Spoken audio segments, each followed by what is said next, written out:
वासुदेवाय। ओम नमो भगवते वासुदेवाय। ओम नमो भगवते वासुदेवाय। ओम नमो भगवते वासुदेवाय। ओम नमो भगवते वासुदेवाय। ओम नमो भगवते वासुदेवाय। ओम नमो भगवते वासुदेवाय। ओम नमो भगवते वासुदेवाय। ओम नमो भगवते वासुदेवाय।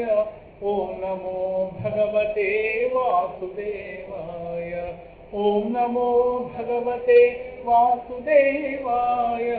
ओम नमो भगवते वासुदेवाय। ओम नमो भगवते वासुदेवाय। ओम नमो भगवते वासुदेवाय। ओम नमो भगवते वासुदेवाय। ओम नमो भगवते वासुदेवाय। हरिः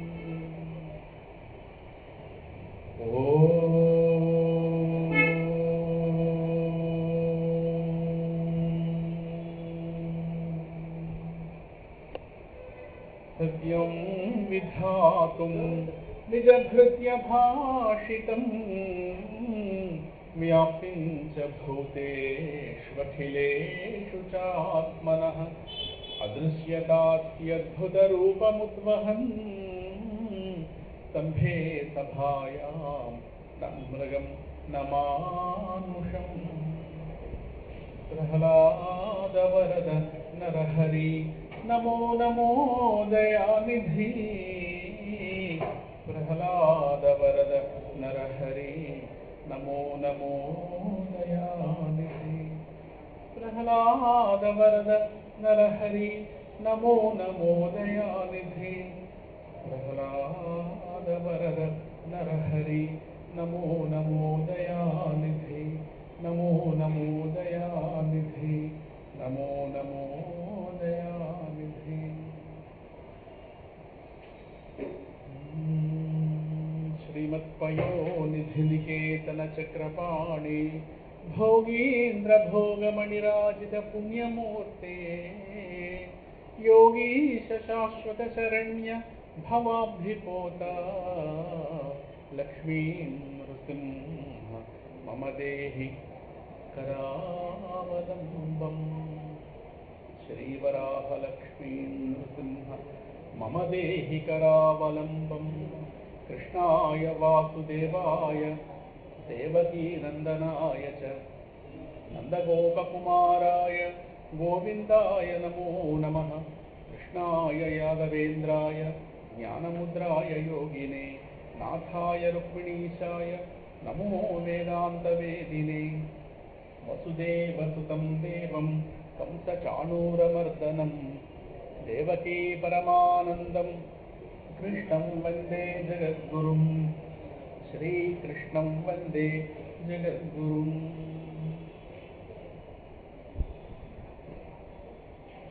श्रीवल्लभाचार्य कृत मधुराष्टकम्।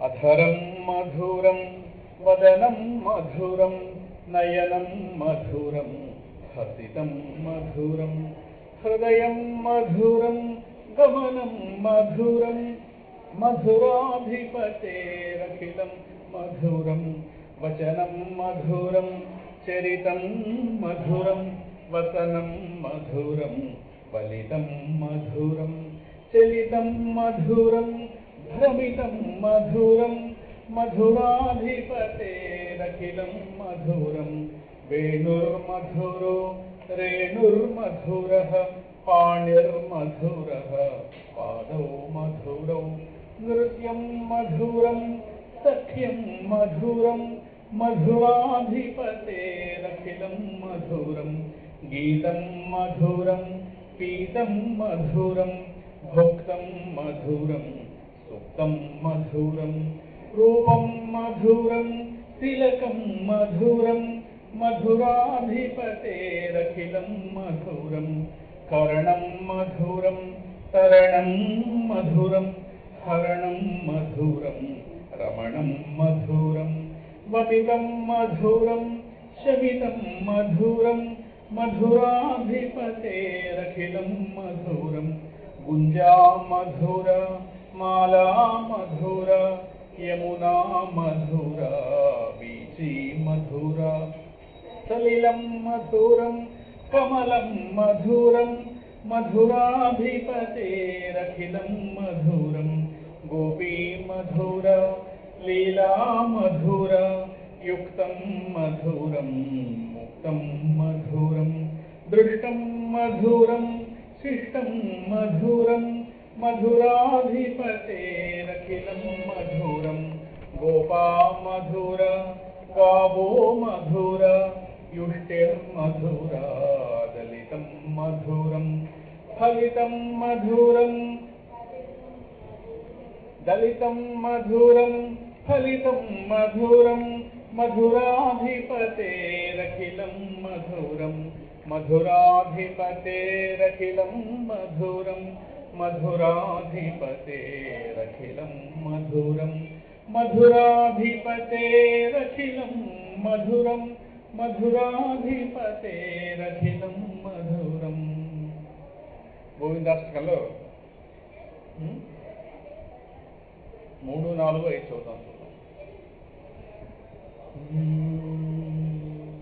त्रैविष्टपरिपुवीरघ्नं क्षितिभारघ्नं भवरोगघ्नं कैवल्यं नवनीताहारम् अनाहारं भुवनाहारं वैमल्यस्फुटचेतो वृत्तिविशेषासम् अनाभासं शैवं केवलशान्तं प्रणमत गोविन्दं परमानन्दं गोविन्दं परमानन्दं गोविन्दं परमानन्दं गोविन्दं परमानन्दं गोविन्दं परमानन्दं गोविन्दं परमानन्दं गोविन्दं परमानन्दं गोपालं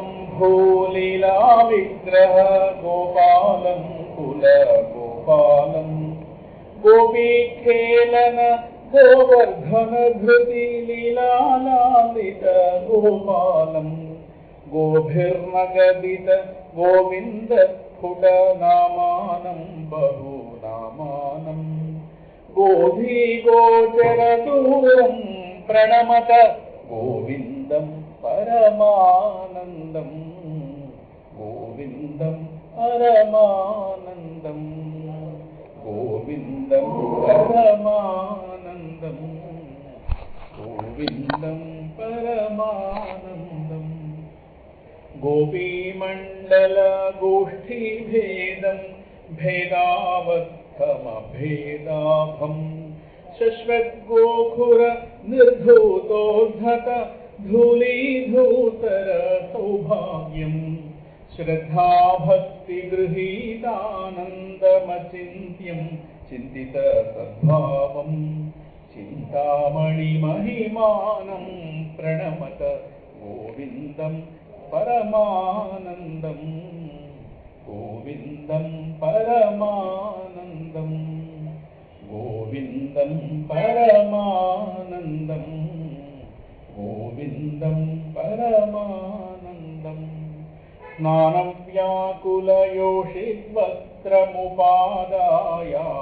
स्नानव्याकुलयोषिद्वस्त्रमुपादायागमुपारूढं व्यापित्तन्तीरथ दिग्वस्त्राह्युपदातुमुपाकर्षन्तं निर्धूतद्वय शोकविमोहं बुद्धं बुद्धेरन्तस्थं सत्तामात्रशरीरं ప్రణమత అందరూ అనాలి గోవిందం పరమానందం గోవిందం పరమానందం గోవిందం పరమానందం గోవిందం పరమానందం బృందావన భువి బృందారక గణ బృందారాధ్యం వందేహం కుందాభామల మందస్మేర సుధానందం సుహృదానందం వంద్యాశేష మహామునిమానస వంద్యానంద పదద్వంద్వం వంద్యాశేష గుణాబ్ధిం ప్రణమత గోవిందం పరమానందం గోవిందం పరమానందం గోవిందం పరమానందం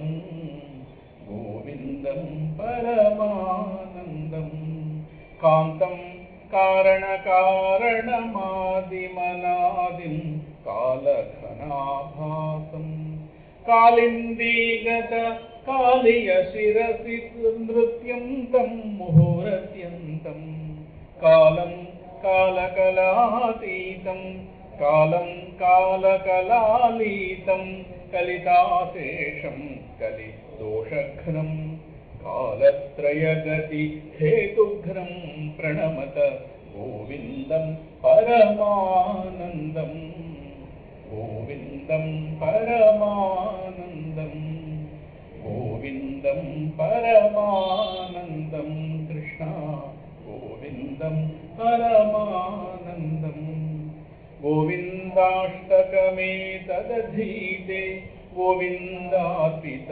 చైతాయో గోవిందాచ్యుత మాధవ విష్ణు గోకులనాయక కృష్ణేతి గోవిందాంఘ్రి సరోజ ధ్యాన సుధా జలధౌత సమస్తాఘౌ గోవిందం పరమానందామృతం అంతస్థం న సమభ్యేతి గోవిందం పరమానందం గోవిందం పరమానందం గోవిందం పరమానందం కృష్ణ గోవిందం పరమానందం సభాయ నమః శ్రీమత్శంకర భగవత్ పూజ్యపాద విరచిత శ్రీ గోవిందాష్టకం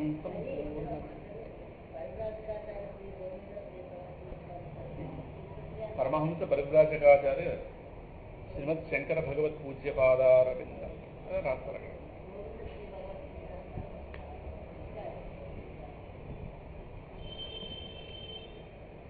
సభాయ నమః. భగవానుడి వల్ల దేవదేవుని చింతించు దినము దినము అని ప్రహ్లాదుడు అన్నట్టుగా భగవంతుడిని స్మరించుకునే ఒక అవకాశం దొరికింది.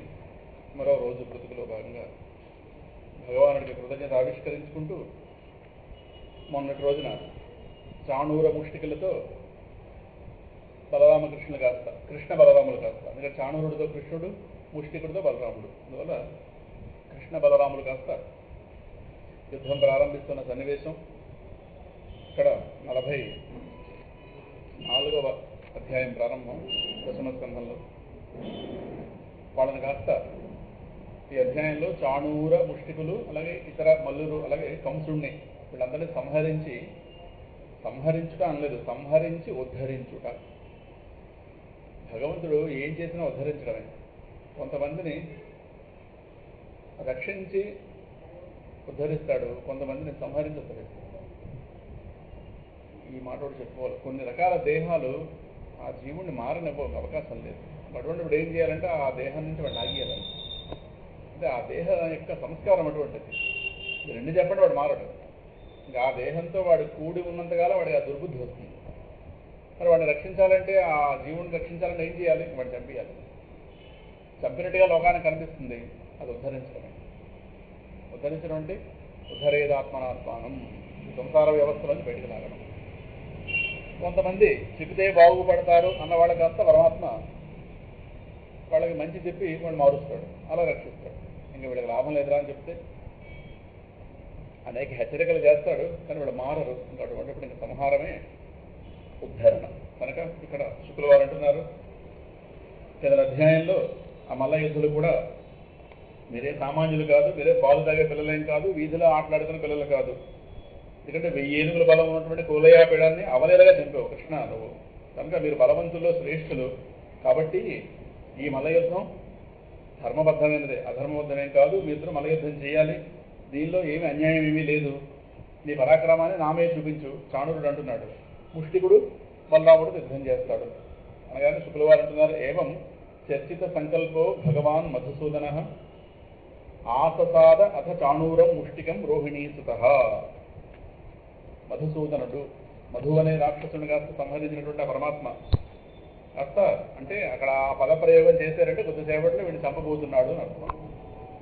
మధువుని సంహరించాడు, ఆ పేరుని ఇక్కడ వాడటం కొద్దిసేపట్లో కంస చాణూరమర్దనం అనే మాట వస్తుంది. కనుక ఈ విధంగా భగవానుడు ఈ విధంగా వారితో పాటు కొంతసేపు విషయం చర్చించి తర్వాత కాస్త ఇంకా సంకల్పానికి వచ్చేట వీళ్ళందరినీ కూడా సంహరించాలి. సంకల్పానికి వచ్చాడు ఆయన గారు చాణూరుణ్ణి. రోహిణీ పుత్రుడు ఉన్నాడే, రోహిణీ సుత బలరాముడు ముష్టికుని ఎదుర్కొన్నారు. ఇంకా ఆ యుద్ధంలో కాస్త నెగ్గాలనే కోరికతో ఒకరితో ఒకరు చేతులు చేతులు చేతులు కాళ్ళతో కాళ్ళు కూడా బంధించి బలంగా పట్టి లాగుకుంటున్నారు. ఆ మల్ల యుద్ధంలో కాస్త రకరకాల భంగిమలు చేస్తున్నారు.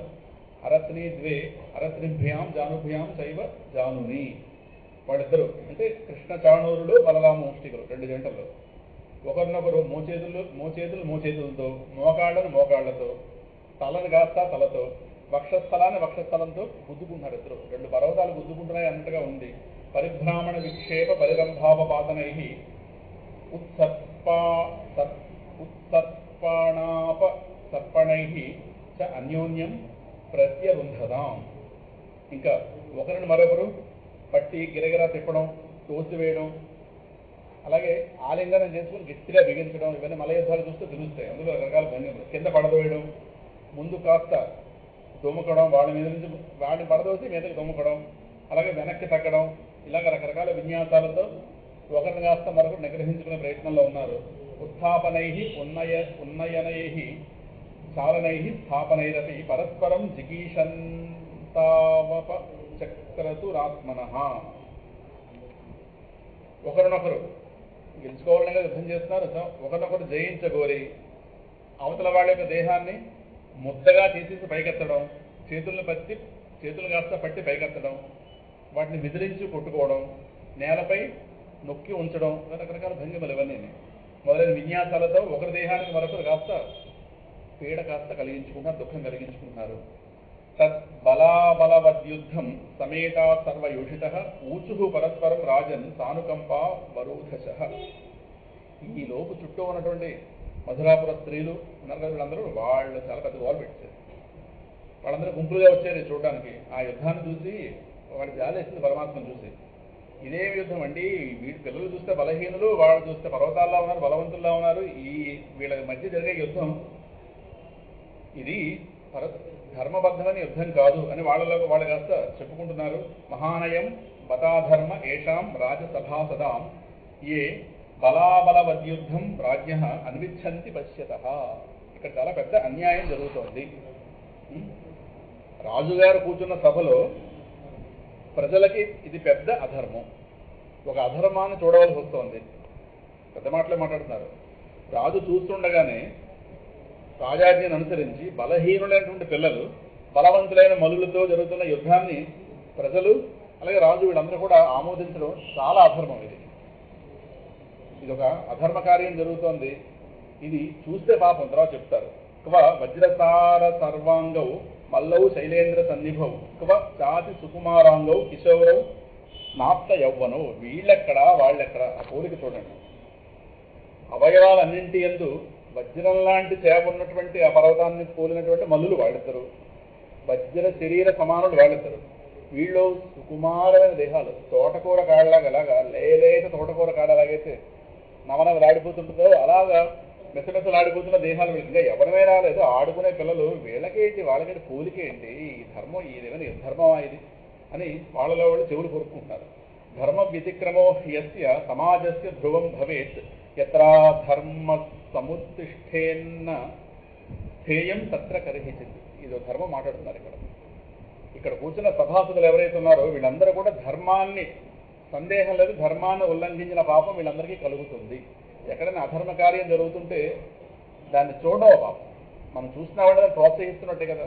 కనుక ఆ అధర్మంలో మనకు కూడా వాటం ఉంటుంది. వచ్చిన పోలది ఎక్కడైతే అధర్మం బలపడుతుందో ఆ స్థానం ఏదైనా కావచ్చు, అక్కడ మనలాంటి వాడు ఉండకూడదు. కారణం మనకు అధర్మం వాటా వస్తుంది అని వాళ్ళలో వాళ్ళ పాపం చాలా గోల పెడుతున్నారు. ఇంకా నా సభాం ప్రవిశేత్ ప్రాజ్ఞ సభ్యదోషాన్ అనుస్మరన్ అబ్రువన్ విబ్రువన్ అజ్ఞ నరహ కిల్బిషమశ్నుతే. చూడండి, ఆ కాలం స్త్రీలకు ఎంత జ్ఞానం ఉండేదో. మామూలు స్త్రీలు మాట్లాడుకుంటున్నారు ఇవన్నీ. సభ్యుల్లో దోషం గురించి తెలిసిన బుద్ధిమంతుడైన వ్యక్తి, కూర్చున్న సభ్యులందరూ కూడా దోషం ఉన్నవాళ్ళు, అధర్మాన్ని ఎంజాయ్ చేస్తున్నారు. అది వచ్చిన వాళ్ళు కనుక ఈ సభ్యుల్లో దోషం గురించి తెలిసినటువంటి బుద్ధిమంతుడు ఎవరైతే ఉన్నాడో అటువంటి వాడు ఆ సభకి పోకూడదు. మనం పొరపాటున వచ్చే సభకి మనకు వస్తుంది పాపం కాస్త. ఎందుకంటే అక్కడికి వెళ్ళిన వ్యక్తి సత్యం తెలిసి చెప్పకున్నా, లేదు తప్పుగా చెప్పినా, లేదు తెలిసి నాకు తెలియదని చెప్పినా కూడా పాపం పొందుతాడు. 3 సమస్యలు వచ్చాయి చూసారా. అక్కడికి వెళ్ళిన వ్యక్తి కాస్త సత్యం తెలిసి చెప్పకున్నా, అంటే అక్కడ జరిగింది అధర్మ యుద్ధం అని తెలిసి చెప్పకున్నా, లేదు తప్పుగా చెప్పినా, లేదు తెలిసి నాకు తెలియదు అని అబద్ధం అన్నా, ఎలా చేసినా అబద్ధం, ఆ పాపంలో వాటా వీడికి వస్తుంది. అటువంటి సభ కాస్త మనం వచ్చాం. వల్గత శత్రుమభిత కృష్ణస్య వదనాంబుజం వీక్ష్యతాం శ్రమవార్యుక్తం పద్మకోశమివాంబుభి. ఒక్కసారి కృష్ణ పరమాత్మ ఆ దేహాన్ని చూడండి మీరు ఒక్కసారి. నేను వాళ్ళలో వాళ్ళు అనుకుంటున్నారు, ఆ శత్రువైనటువంటి చాణూరుడు చుట్టూ పరిగెడుతున్న కృష్ణ పరమాత్మ ముఖం ఎలా ఉందంటే పద్మంలా ఉంది. ఆ ముఖం పద్మంలా ముఖం ఏమిటి, రాక్షస ముఖం ఏంటి, రెండు ఏమిటి? ఆ ముఖం అంతని యుద్ధం చేస్తున్నాడుగా, చెమట బిందువులు వచ్చాయి. చెమట బిందువులతో నిండి నా ముఖం ఎలా ఉందంటే నీటి బిందువులతో కూడిన పద్మపు ముఖలా ఉందిరా. అంటే పరమాత్మ ఎలా ఉన్నా అంతనే. తామరకు నీళ్ళలో ఉన్నప్పుడు నీళ్ళది పడినప్పుడు ఎంత అందంగా ఉంటుందో, మామూలుగానే అందంగా ఉంటుంది. ఇవాళ మా సింహాద్రినాథుడికి తామర మొక్కలు పెట్టారు, ఏం పోయిందా ఈ వైభవం. ఎంత అందమైన తామర పూలు పట్టుకొచ్చారు. ఇలా అలా కదా, మధురవాడ వైపు చాలా మంచి తామర పూలు వస్తాయి. వచ్చేస్తే కొండమెక్కి అందులో స్వామికి వాడు లక్ష్మీవారం కదా కవచం పెడతారు. ఆ కవచంలోకి తూసిదేళ్ళ పడుతున్నాయి. ఏం అందం వచ్చేసిందో ఆ ఒంటికి ఖండించారు. అదే కనిపిస్తుంది ఈ దృశ్యంలో. కనుక చెమట బిందువులతో కూడిన దేహం కాస్త నీటి బిందువులతో కూడినటువంటి పద్మపు మొగ్గలా ఉంది. ఇటువంటి వాడితో వాడికి యుద్ధం ఏంటి? కిం న పశ్యత రామస్య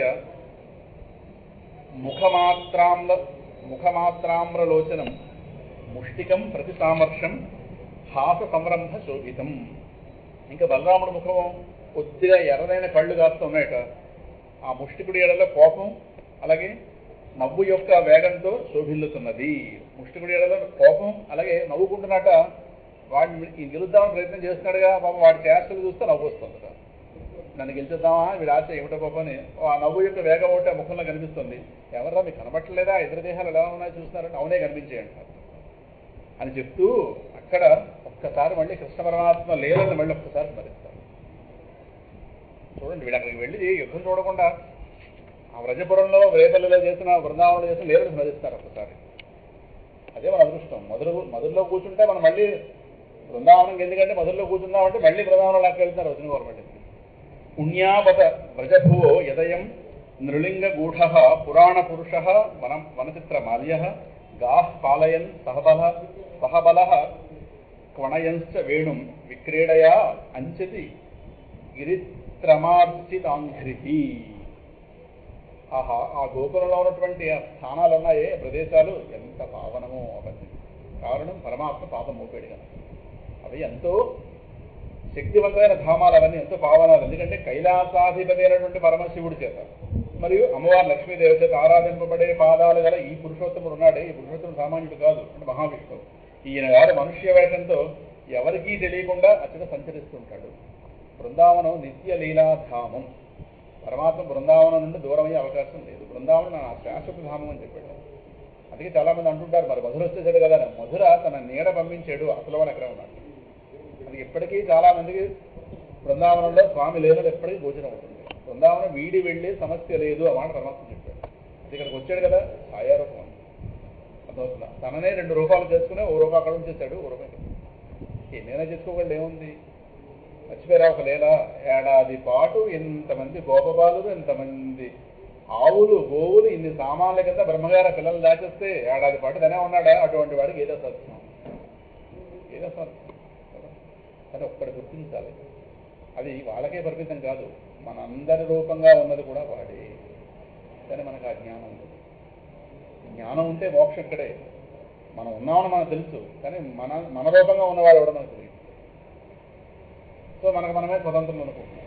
కానీ మనకు ఆధారమైన వాడు ఒకడు ఉన్నాడని జ్ఞానం ఉంటే అయితే ఏదో మోక్షం ఉంటే, మోక్షం అంటే ఏదో కాదు, మనకు ఆధారం ఏమని తెలుసుకోవడమే మోక్షం అంటే. అదే నేనెవడనని మహర్షి ప్రశ్న. అంతే.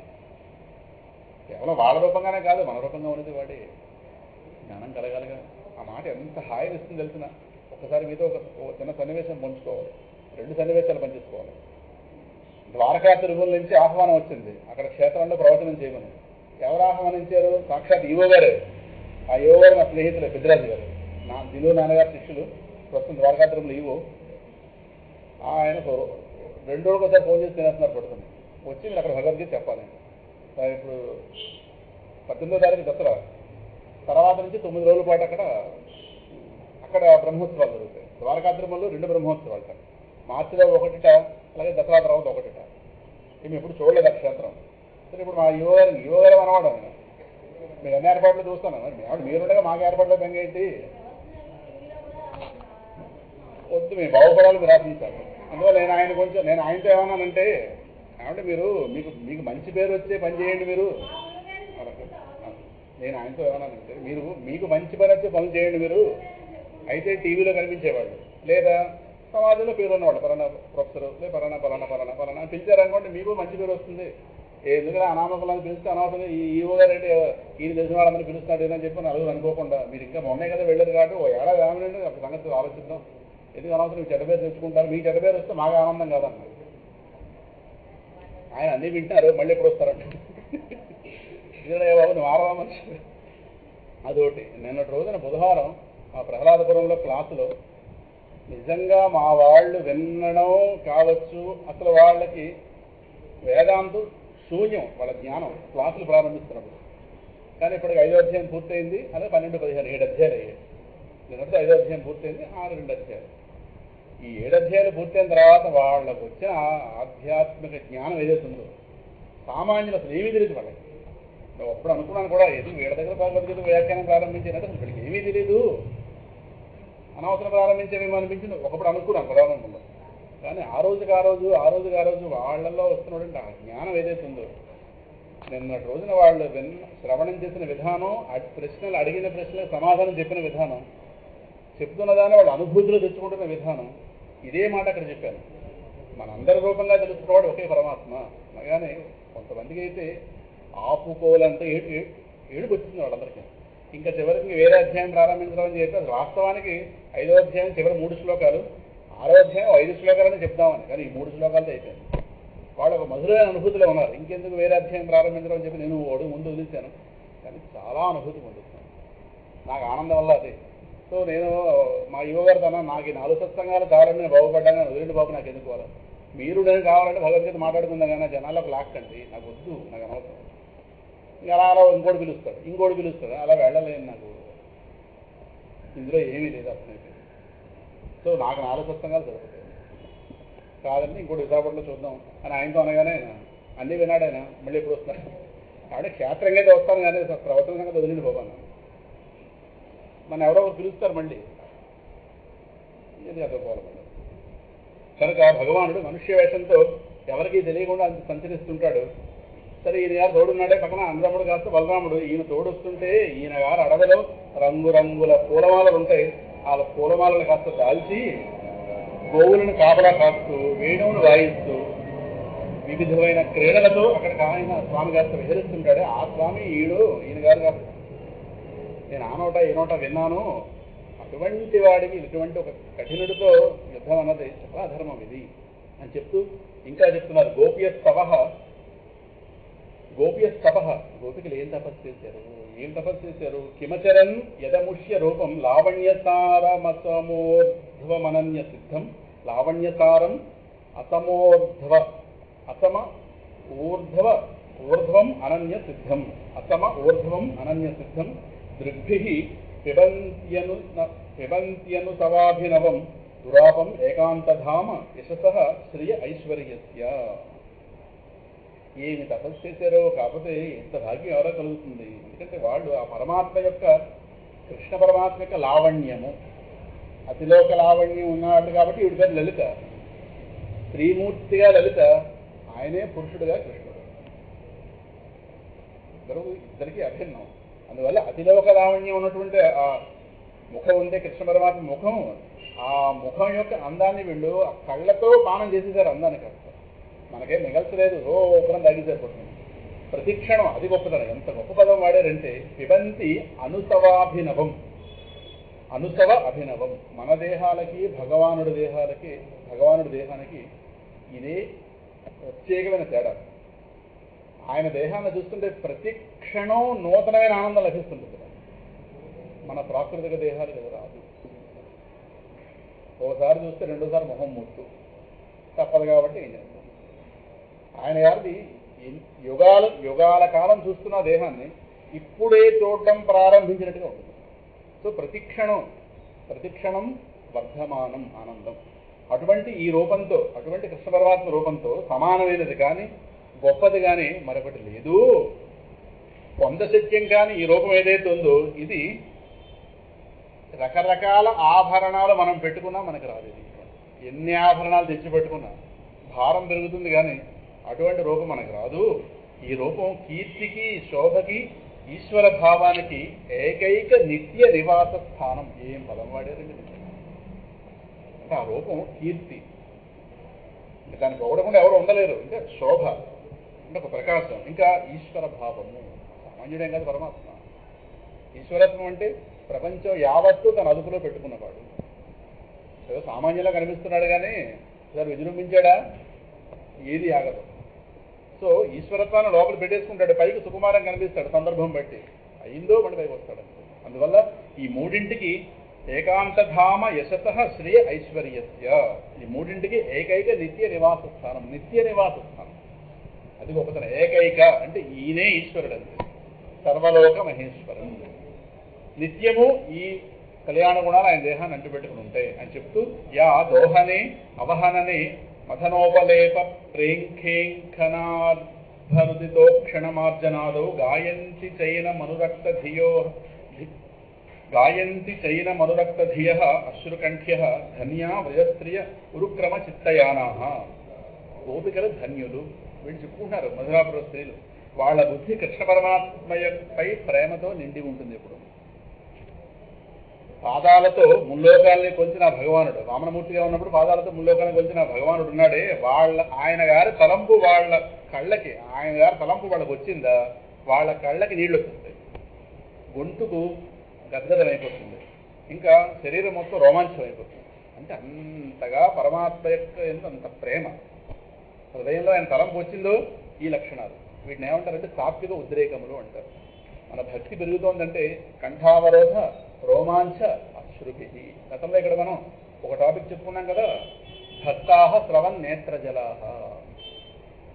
భాగవతంలో శ్లోకం ఉంది, వాగ్భిః స్తువంతః మనసా స్మరంతః తన్వా నమంతః అపి అనశన్ నతృప్తాః భక్తాః స్రవన్ నేత్రజలాః సమగ్రం ఆయుర్హరేరేవ సమర్పయంతి. వాక్కుతో స్తోత్రం చేస్తుంటూనే ఉంటారు బాబు నిరంతరం, మనస్సుతో స్మరిస్తూనే ఉంటారు, శరీరంతో నమస్కరిస్తూనే ఉంటారు. అయినప్పటికీ వాళ్ళకి తృప్తి ఉండదు. నతృప్త. ఇంకా పరమాత్మ స్మృతి ఎప్పుడైతే వచ్చిందో భక్తాః స్రవన్ నేత్రజలాః, ఆపుకోలేని కన్నీటి ధార భగవానుడు హృదయంలోకి రాగానే ఇంకా అటువంటి భక్తులు వాళ్ళ సమస్తమైన ఆయుష్ని హరికే సమర్పించేస్తారు. సమగ్రం ఆయు హరి సమర్పయంతి. భక్తాః స్రవన్ నేత్రజలాః సమగ్రం ఆయుర్ హరేరేవ సమర్పయంతి. వాళ్ళ ఆయుష్ అంతా దేనికంటే హరిని పొందడం కోసమే. వాళ్ళు ఇంకోటి సమర్పించడం కాదు, ఆయుష్నే సమర్పించేస్తారు. అటువంటి భక్తులు అటువంటి భాగవతోత్తములు, వాళ్ళు భాగవతం చేసి చెప్పబడిన వాళ్ళు అటువంటి భక్తులు అయ్యాయి గోపికలు. కనుక వాళ్ళు పనులు చేసుకునేటప్పుడు కూడా వాళ్ళ మనసు ఆయన మీద లగ్నమై ఉంటుంది. చెప్పుకున్నాం కదా, చేతిలో పని చిత్తంలో గోవిందుడు. ఈ రెండు ఆగవడగది. వాళ్ళ పనులు పాలు పెతకడం, ధాన్యం దంపడం, పెరుగు చిలకడం, నీళ్లు చల్లడం, వాళ్ళ పిల్లలకు ఉయ్యాలు ఊపడం, ఈ పిల్లవాళ్ళు ఎదుగుతుంటే వాళ్ళని సముదాయించడం, వాళ్ళ స్నానాలు పానాలు ఏదో చేయించడం, ఇళ్లలో మొక్కలకు నీళ్లు పోయడం, ఇళ్ళు తుడుచుకోవడం, వాళ్ళ స్నానాలు చేయడం మొదలైన పనులు చేసుకుంటూ కూడా వాళ్ళు కృష్ణ పరమాత్మ లీలని గానం చేస్తూ ఉంటారు. ఎక్కడా కృష్ణ లీలాగానం ఎక్కడా ఆగదు. ఎంత ధన్యులు వాళ్ళు. ప్రాతర్ వ్రజత ఆవిశతశ్చ సాయం గోభిస్తమం వణయతోస్య నిశమ్య వేణుం నిర్గమ్య తోర్ణమబలాః పతి భూరి పుణ్యాః పశ్యంతి సస్మితముఖం సదయావలోకం. ఈయన గారు గోవులతో పాటు ఉదయమే గోకుల నుండి అడవికి వెళ్ళి సాయంకాలం అయ్యేసరికి వేణువును కాస్త మ్రోగించుకుని ఇంటికి వస్తుంటాడు. వీళ్ళు మహాపుణ్యవతులు. ఎంత అదృష్టవంతులు అంటే వారు ఆ వేణునాదం కాస్త విని వెంటనే ఇళ్ల నుంచి బయటకు వస్తారు. వచ్చి ఆ మార్గంలో ఉన్నటువంటి పరమాత్మను కాస్త చిరునవ్వుతో కూడిన ఆయన ముఖాన్ని కాస్త చూసి ఒక్కసారి పరమాత్మ యొక్క అందాన్ని వీడు పానం చేస్తారు. ఆయన వాళ్ళ వైపు దయతో చూస్తాడు. ఆ చూపే సరిపోతుంది. ఉదయం నుంచి సాయంకాలం దాకా విరహంతో పాపం ఉంటారు. ఒక్కసారి ఆ గుమ్మంలో వచ్చి పరమాత్మను చూడగానే ఆయన ఒక్కసారి వాళ్ళందరినీ దయతో చూస్తాడే. సదయా అవలోకం. ఇది చాలదా ఏం అదృష్టవంతులు వాళ్ళు. ఏవం ప్రభాషమాణాతు స్త్రీషు యోగేశ్వరో హరి శత్రుం హంతుం మనశ్చక్రే భగవాన్ భరతర్షభ. ఓ పరీక్ష మహారాజా, స్త్రీలు మధురాపుర స్త్రీలు కాస్త ఇలా మాట్లాడుకుంటుంటే పరమాత్మ ఆయన గారు వినిపించింది ఏముంటుంది? అందరి హృదయాల్లో ఉన్నవాడు ఆ పాపనాశకుడైన కృష్ణ పరమాత్మ ఉన్నాడే, అయ్యో నా భక్తులు నా గురించి ఆలోచిస్తూ కలవరపడుతున్నారు, ఇంకా శత్రువుని కాస్త అంతమొందించే సమయం వచ్చింది. పరమాత్మ అన్నీ చూస్తుంటాడు. అంటే చుట్టూ ఉన్నవాళ్ళు ఏమనుకుంటున్నారు అది అందరికి అవకాశం ఇస్తాడు. ఆయన గురించి అనుకోవడానికి అందరికీ అవకాశం ఇస్తాడు. ఎవరేమనుకుంటారో అది చూద్దాం. ఇప్పుడు ఇంకోటి వస్తుంది. శత్రువుని కాస్త అంతమొందించడానికి సంకల్పించాడు. ఎందుకంటే ఆయన యోగ సిద్ధులకు అధీశ్వరుడు. ఆ మాట ఎందుకన్నాడు యోగ సిద్ధులకు అధీశ్వరుడు అని? వాళ్ళు మనసులో ఏమనుకుంటున్నారో, లేదు దూరంగా ఉండి ఏమనుకుంటున్నారో ఆయనకి శ్రవణ శక్తి ఉంటుంది. దూరశ్రవణం అనే శక్తి అష్టసిద్ధుల్లో ఒకటి. మీరు ఎంత దూరం ఉండి మాట్లాడుకోండి వాళ్ళు వినిపించుకోండి. మీరు మనసులో ఓ సంకల్పం చేయండి వాళ్ళు తెలుసుకోండి. ఇలాంటి సిద్ధులు ఉన్నవాళ్ళు మహాత్ములు సామాన్యులు కాదు. వాళ్ళ మంది వేషాలు అయిపోతుంది. సో వీళ్ళు పాపం పరమాత్మకి ఏం వినిపిస్తుంది అని వీళ్ళు అనుకుంటున్నారు పాపం. కానీ ఆయన తెలియదు, ఆయన అంతలా ఉన్నవాడు. అది గొప్పతనం. సభయ స్త్రీగిర శ్రుత్వా పుత్ర స్నేహ శుచాతరౌ పితరావన్వతప్యేతాం పుత్రయో అబుధౌ బలం. పాపం ఈ మల్ల యోధులు ఎక్కడైతే జరుగుతుందో ఆ పక్కనే తల్లిదండ్రులు ఉంచబడిన కారాగారం ఉంది. అర్థమైందా? పక్కనే ఉన్నారు దేవకి వసుదేవులు ఆ కారాగారంలో ఉన్నారు. వీళ్ళందరూ ఇలా గోల పెడుతున్నారే. బలరామకృష్ణులు అయినటువంటి తల్లిదండ్రులు ఆ దేవకి వసుదేవులు కారాగారంలో ఉన్నారు. ఈ స్త్రీలు, ఈ మధురాపుర స్త్రీలు కాస్త వీళ్ళు పాపం భయంతో కలుగుతున్న ఈ మాటలన్నీ వాళ్ళ చెవిలో పడ్డాయి. వాళ్ళకి ఏం తెలుసు? పుట్టినప్పటి నుంచి వాళ్ళ పుత్రుడి శక్తి వాళ్ళకేం తెలియదే. వాళ్ళకి ఏమీ తెలియదు. దాంతో ఆ పుత్రుల మీద ఉన్న ప్రేమ కొద్దీ వాళ్ళు కాస్త ఆ ప్రేమతో వాళ్ళకి శోకం వచ్చింది. దాంతో వాళ్ళు కాస్త అక్కడ ఆదుర్దా మనస్తాపం పడుతున్నారు. ఇది చూసాడు పరమాత్మ. ఈయన గారు తెలియదేముంది? ఏదో పుట్టగానే పాపం 4 భుజాల వాడిని చూసింది కానీ దేవకి ఆ తర్వాత మర్చిపోయింది. ఎక్కడ అవకాశం లేదు కదా. ఉన్నా అవతలకి వెళ్ళి చూడడానికి అవకాశం లేదు. దాంతో పుత్రుడు బలం ఏంటో తెలియదు. అందులో ఇటువంటి సన్నివేశం వచ్చింది. కాబట్టి భయపడిపోతున్నాక ఆ భార్యాభర్తలు కాస్త పరమాత్మది కూడా గమనించాడు. ఇంకా కృష్ణ భగవానుడు చాణూరుడు ఒకరితో ఒకరు పలు రకాలైనటువంటి మల్ల యుద్ధ పద్ధతులు ఏవైతే ఉన్నాయో ఆ పద్ధతులు యుద్ధం చేస్తున్నారు. అలాగే బలరాముడు ముష్టికుడు కూడా అలాగే చేస్తున్నారు. ఇంకా భగవద్గాత్ర నిష్పాతై వజ్ర నిష్పేష నిష్ఠురై చాణూరో భజ్యమానాంగో ముహుర్గ్లాని మవాపహ.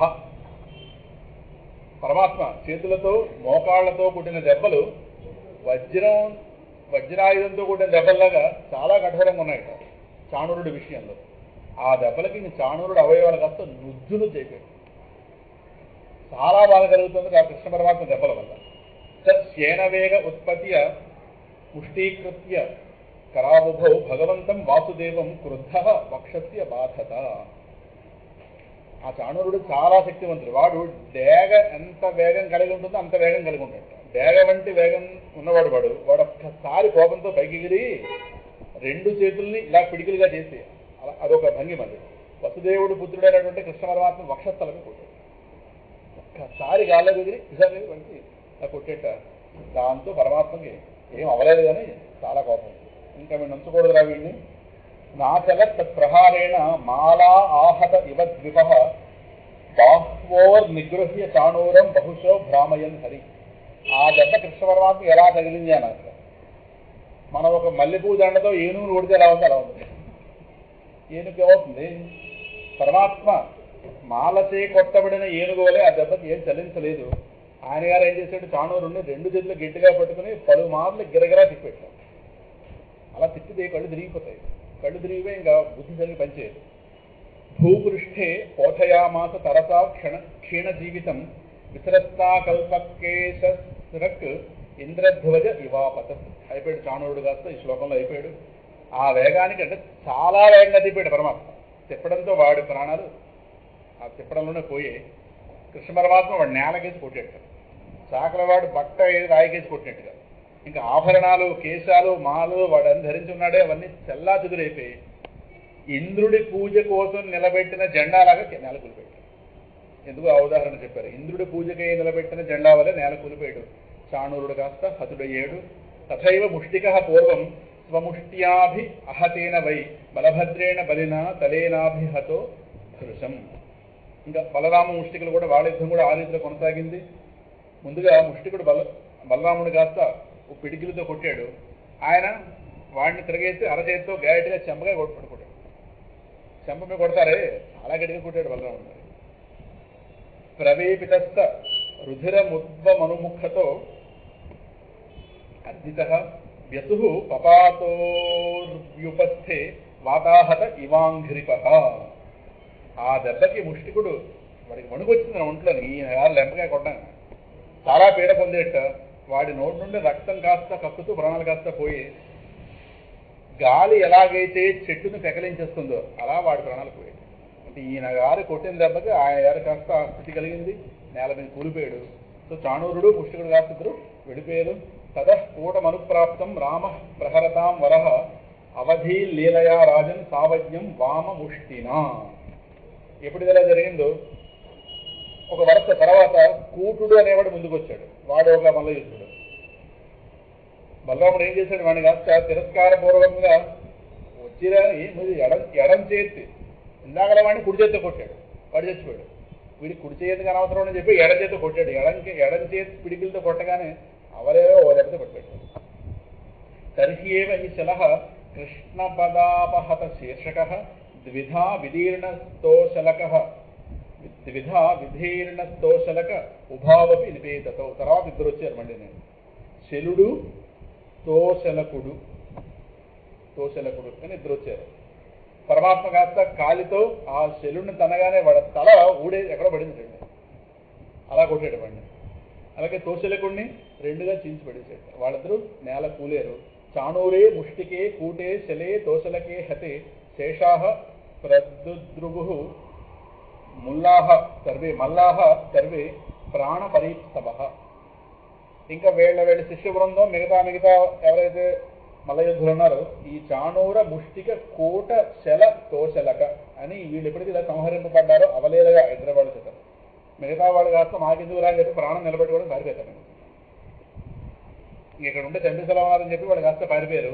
గోపాన్ వయస్యానాకృష్య తైః సంసృజ్య విజహృతు వాద్యమానేషు తూర్యేషు వల్గంతౌ రోత నూపురౌ. దాంతో వాయిద్యాలు కాస్త మోగించారు. ఎవరు లేరు యుద్ధం చేయడానికి. ఇప్పుడు అయిపోయింది. బలరామకృష్ణులు కాస్త వాళ్ళ కాలి అందెలు శబ్దాన్ని చేస్తున్నాయి, నాట్యం చేస్తున్నారు. ఇంకా పైన ఉన్నారే దానికి ఆ రింగ్ కావతల మిత్రులు వీళ్ళ గోపాలకులు వాళ్ళందరినీ లోపల పిలిచేస్తారు. పిలిచి వాళ్ళ చేయి పట్టుకులాగి వాళ్లతో సరదాగా మల్ల యుద్ధాలు చేస్తున్నట్టుగా చేష్టలు చేస్తున్నారు సార్. వాళ్ళని ఇటు పడియడం అటు పడియడం ఇలా విహరిస్తున్నారు వాళ్ళిద్దరు. జనాః ప్రజహృషు సర్వే కర్మణ రామకృష్ణయో ఋతే కంసం విప్రముఖ్యాః సాధు సాధ్వితి. అక్కడ ఉన్న వాళ్ళలో కంసుడు తప్పించి మిగతా అందరూ కూడా బలరామకృష్ణుడు చేసిన పని కాస్త ఆనందం పొందారు. ఇక బ్రాహ్మణ శ్రేష్ఠులు ఉన్నారే, కంసుడు బాధలు పడలేపుతున్నాడు. అలాగే మంచివాళ్ళు, సజ్జనులు లేని వాళ్ళు వీళ్ళందరూ బాగుంది చాలా బాగుంది అన్నారు. సాధు అంటే బాగుంది అని అర్థం. శభాష్ అంటామే మనం, అది సంస్కృతంలో సాధు. అన్నర్థ. హతేషు మల్లవర్యేషు విద్రుతేషు చ భోజరాట్ న్యవారయత్ స్వతూర్యాణి వాక్యం చేతమువాచ. ఇప్పుడు కంసుడి గారు కాస్త రంగంలో దిగాడు. చూసాడు ఇక్కడ దాకా అయిపోయింది, అందరూ అయిపోయారు, కువలయాపేయడం అయిపోయింది, వీళ్ళు అయిపోయారు, ధనుర్యాగం పూర్తయింది, ధనస్సు పని అలా అయింది, కువలయాపేయడం, చాణూర ముష్టికులు, మిగతా మొత్తం ఈయన గారి దగ్గరికి వచ్చేటు మొత్తం. ఇప్పుడు ఈయన ఏం మాట్లాడుతున్నాడంటే మిగతా వాళ్ళు కాస్త పారిపోయారు, దాంతో కంసుడు కాస్త వీళ్ళు వాద్యాలు ఆనందంలో వాగించేస్తారు, ఆపండి అన్నట్టు. దాంతో వాళ్ళు ఆపి స్పష్టంగా ఈ మాట పలుకుతున్నట్ట ఆయన గారు ఉన్న స్థానం నుండి. నిస్సారయత దుర్వృత్తౌ వసుదేవాత్మజౌ పురాత్ ధనం హరత గోపానాం నందం బధ్నీత దుర్మతిం. ఈ వసుదేవుడి పుత్రులు ఉన్నారే బలరామకృష్ణులు, వీళ్ళు చాలా దుష్టమైన చేష్టలు గలవారు. వీళ్ళని నగరం నుండి ముందు బహిష్కరించండి. గోపాలకుల సంపదలు ఉన్నాయే వాటిని కాస్త లాక్కోండి. నందుడు ఉన్నాడే దుర్బుద్ధి, వీడిని కాస్త బంధించండి అన్నట్టు. మీద నుంచి ఆజ్ఞ జారీ చేస్తాడు. వసుదేవస్సు దుర్మేధ హన్యతామాశ్వ సత్తమ ఉగ్రసేన పితాచాపి సానుగ పరపక్షగ. అంటే ఆయన గారు కొడుకులను పట్టుకొచ్చి ఎంత చేయించాడని మొత్తం మీద ఆయన గారు బంధించమంటున్నాడు. ఏమంటున్నాడంటే వసుదేవుడు దుర్బుద్ధి, పరమ దుష్టుడు, జైల్లో ఉన్నవాడు. వాడిని అయితే వెంటనే చంపిండు. అంటే వసుదేవుని వెళ్ళి చంపిమంటున్నాడు జైల్లో ఉన్నవాడిని. ఉగ్రసేనుడు నా తండ్రే, వాడిని జైల్లో పెట్టి సెట్టుతుంది కూడా. ఆయన గారు తన అనుచరులతో కూడి శత్రువుల పక్షంలో చేరాడు కాబట్టి వాళ్ళ మాటలు మాట్లాడుతున్నాడు. వీడు చెప్తున్నాడు ఇవన్నీ. ఏవం వికథమానే వై కంసే ప్రకుపిత అవ్యయ లఘిమ్నోపేత్య సరస మంచముత్తుంగ మారుహత్. ఈ విధంగా కంసుడు ఈ విధంగా పేలాపం కాస్త పేలుతుంటే పరమాత్మకి చాలా కోపం వచ్చింది. ఎందుకంటే వసుదేవుని చంపమంటున్నాడు, నందుని బంధించమంటున్నాడు, రాజ్య బహిష్కారం అంటున్నాడు, రకరకాల మాటలు మాట్లాడు, గోపాలకు సంపద లాక్కుండా అంటున్నాడు. ఇంక ఈయన గారు అడుగు ముందుకెళ్తే లాభం లేదని చాలా కోపం వచ్చిందా. పరమాత్మకి బలం ఏమీ క్షీణించలేదు. ఇంత యుద్ధం చేశాడు కాబట్టి అని అలసిపోయాడేమో, ఏమీ లేదు. ఆయన గారు అందం ఎలాగైతే నిత్యనూతనంగా ఉంటుందో ఆయన గారి బలం కూడా నిత్యనూతనంగానే ఉంటుంది. సరేనా? కనుక బలం ఏం క్షీణించలేదు. ఆయన ఒక్కసారి తన శక్తి చేత లాఘవం అంటే తన శక్తి చేత వేగంగా పైకి ఎగిరి ఆ ఎత్తు అయినటువంటి సింహాసనం మీకు వెళ్ళాడు. కంసుడు ఉన్న సింహాసనం ఉంది, అక్కడ కాస్త ఎగిరేట. నేల మీద ఉన్నవాడు కాస్త ఒక ఎగిరి అక్కడ కాస్త సింహాసనం ఎక్కేట. తమావిశ్యంతమాలోక్య మృత్యుమాత్మన ఆసనాత్ మనస్వి సహసోత్థాయ జగృహే తోసి చర్మణి. ఎప్పుడైతే వీడికి అర్థమైపోయింది కృష్ణుడు అవడగా తన మృత్యువు అని, సో తన మృత్యువైనటువంటి కృష్ణ పరమాత్మ కాస్త అలా మీదకు వస్తున్న దాన్ని చూసేట. వెంటనే కంసుడు, వీడి ధీరుడేగా సామాన్యుడు కాదు, వీడి వెంటనే లేచి కత్తిడాలు పట్టుకుంటే తం ఖడ్గపాణిం విచరంత మాసు శేనం యథా దక్షిణ సవ్యమంబరే సమగ్రహీ దుర్విషహోగ్రతేజ యథోరగం తార్క్ష్యసుత ప్రసహ్య. ప్రతి చోట ఒక ఉదాహరణ పోలిక పెడతారు. గరుత్మంతుడు పావును ఎలా పట్టుకున్నాడు, కంసుడు కత్తిని చేతబెట్టి ఆకాశంలో డ్యాగ ఎలాగైతే అటు ఇట్లాగా డ్యాగ చాలా స్పీడ్గా నడుస్తుంది, కుడి ఎడమల కాస్త తిరుగుతున్నట్టు ఇలాగా ఆయన గారి మీద కత్తిలా చూపిస్తుంది. సరే ఇంక పరమాత్మ తేజస్సు చెప్పాలా, ఆయన గారు తేజస్సు సహించ సఖ్యం కానిది. వెంటనే ఆయన గారు ఏం చేశాడంటే కశ్యపపుత్రుడైన గరుడు పావును ఎలా పట్టుకుంటాడో ఈయన గారిని బలంగా గట్టిగా పట్టుకున్నాడు. ఎవరిని? కంసుడిని పట్టుకుని ప్రగృహ్య కేశేషు చల కిరీటం నిపాత్య రంగోపరి తుంగమంచాత్ తస్యోపరిష్టాత్ స్వయం అబ్జనాభ పపాత విశ్వాశ్రయ ఆత్మతంత్ర. అయిపోయింది. కంసుడు కాస్త నేల కూలేడు. ఎందుకంటే పరమాత్మ స్వతంత్రుడు. కొన్ని విశేషణాలు వేశారు ఇక్కడ. జగత్తుకి ఆశ్రయస్థానం అయినవాడు పరమాత్మ, స్వతంత్రుడు. సరేనా? ఇంకా అది రెండు విశేషణాలు వేశారు. విశ్వాశ్రయ ఆత్మతంత్ర. స్వతంత్రుడైనవాడు. ఈ ప్రపంచంలో స్వతంత్రుడు అంటే ఎవడని ఉంటే భగవంతుడు ఒకటే, మిగతా అందరూ కూడా పరతంత్రుడని. కానీ స్వతంత్రుడు అనుకుంటుంటాం, అదే అహంకారం. అలా అనుకుంటేనే అజ్ఞానం కాస్త మనలో నిలవగలదు. ఎందుకంటే అజ్ఞానం మనలో 10 కాలాలు నిలబడాలంటే నేను స్వతంత్రుడు అనుకుంటుంటాను. అందువల్ల మనం అజ్ఞానాన్ని దుఃఖపెట్టం కనుక అది తన క్షేమం కోసం మంచిది ఇలా అనిపిస్తుంది. ఇంకా పరమాత్మ జగదాశ్రయం, జగదానందకారకుడు, జగత్ ఆశ్రయస్థానమైన వాడు. ఈ జగత్తు ఆయన ఆధారం చేసుకుని తిరుగుతోంది. భగవద్గీతలో చెప్పాడు కదా, మత్తః పరతరం నాణ్యత్ కించిదస్తి ధనంజయ మయి సర్వమిదం ప్రోతం సూత్రే మణిగణ ఇవ. సూత్రమునందు మణులు ఎలాగైతే కూర్చబడి ఉంటాయో ఈ జగత్తు మొత్తం నన్ను ఆశ్రయించుకుని నన్ను ఆధారంగా చేసుకుని నడుస్తోంది. సో భగవంతుడు జగత్తుకి ఆధారభూతమైన వాడు, ఆశ్రయమైన వాడు. ఆయన ఏం చేశాడు, కంసుడు గారు పెట్టుకున్న కిరీటం చాలా అందంగా ఉంది, అల్లల్లాడే కిరీటం కదా కంసుడిని, అంటే చాలా తేజస్సుగా ఉంది ఆ కిరీటం కాస్త. రాజుగారు కదా, ఆ కిరీటం అటువంటి కిరీటం పెట్టుకున్న కంసుడిని కాస్త జుట్టు గట్టిగా పట్టుకున్నట్టు, అంటే ఆ కిరీటం కాస్త పక్క తోచాడు, తోసి జుట్టు గట్టిగా పట్టుకుని ఎత్తైన సింహాసనం మీద నుండి మల్లరంగంలోకి వాడిని కాస్త కిందకి లాగేసి, ఇందాక కింద నుంచి పైకి ఎగిరాడే, ఇప్పుడు కాస్త పైనుంచి ఎగిరి ఒక్కసారి వాడి పడ్డాడు, చచ్చిపోయాడు. ఇంక అయిపోయింది. మళ్ళీ వాడిని ఏదో ఇలా కొట్టడాలు ఇంక రకరకాల ఇంకేం లేవు. ఈయన గారు నేల మీద ఉన్నవాడు కాస్త సింహాసనంకి ఎగిరాడు, ఎగిరి వాడి కిరీటం కాస్త యుద్ధం చేస్తున్నాడేమో, కొంచెం అటు ఇటు అలలాడుతుంది ఇలాగ, అంటే గాలికి ఎలాగైతే కొమ్మలు ఊదినట్టు. అంటే ఆ మధ్యలో వాడు జుత్తు దొరికింది. ఆ జుత్తు పట్టుకుని కంసుడు చాలా బలవంతుడు, సామాన్యుడు కాదు, 1000 ఏనుగులు బలం ఉన్నవాడు. అవలేలాగా తీసి పడేసాడు కదా, వాడిని కాస్త విసిరి రణరంగంలో విసిరిచాడు.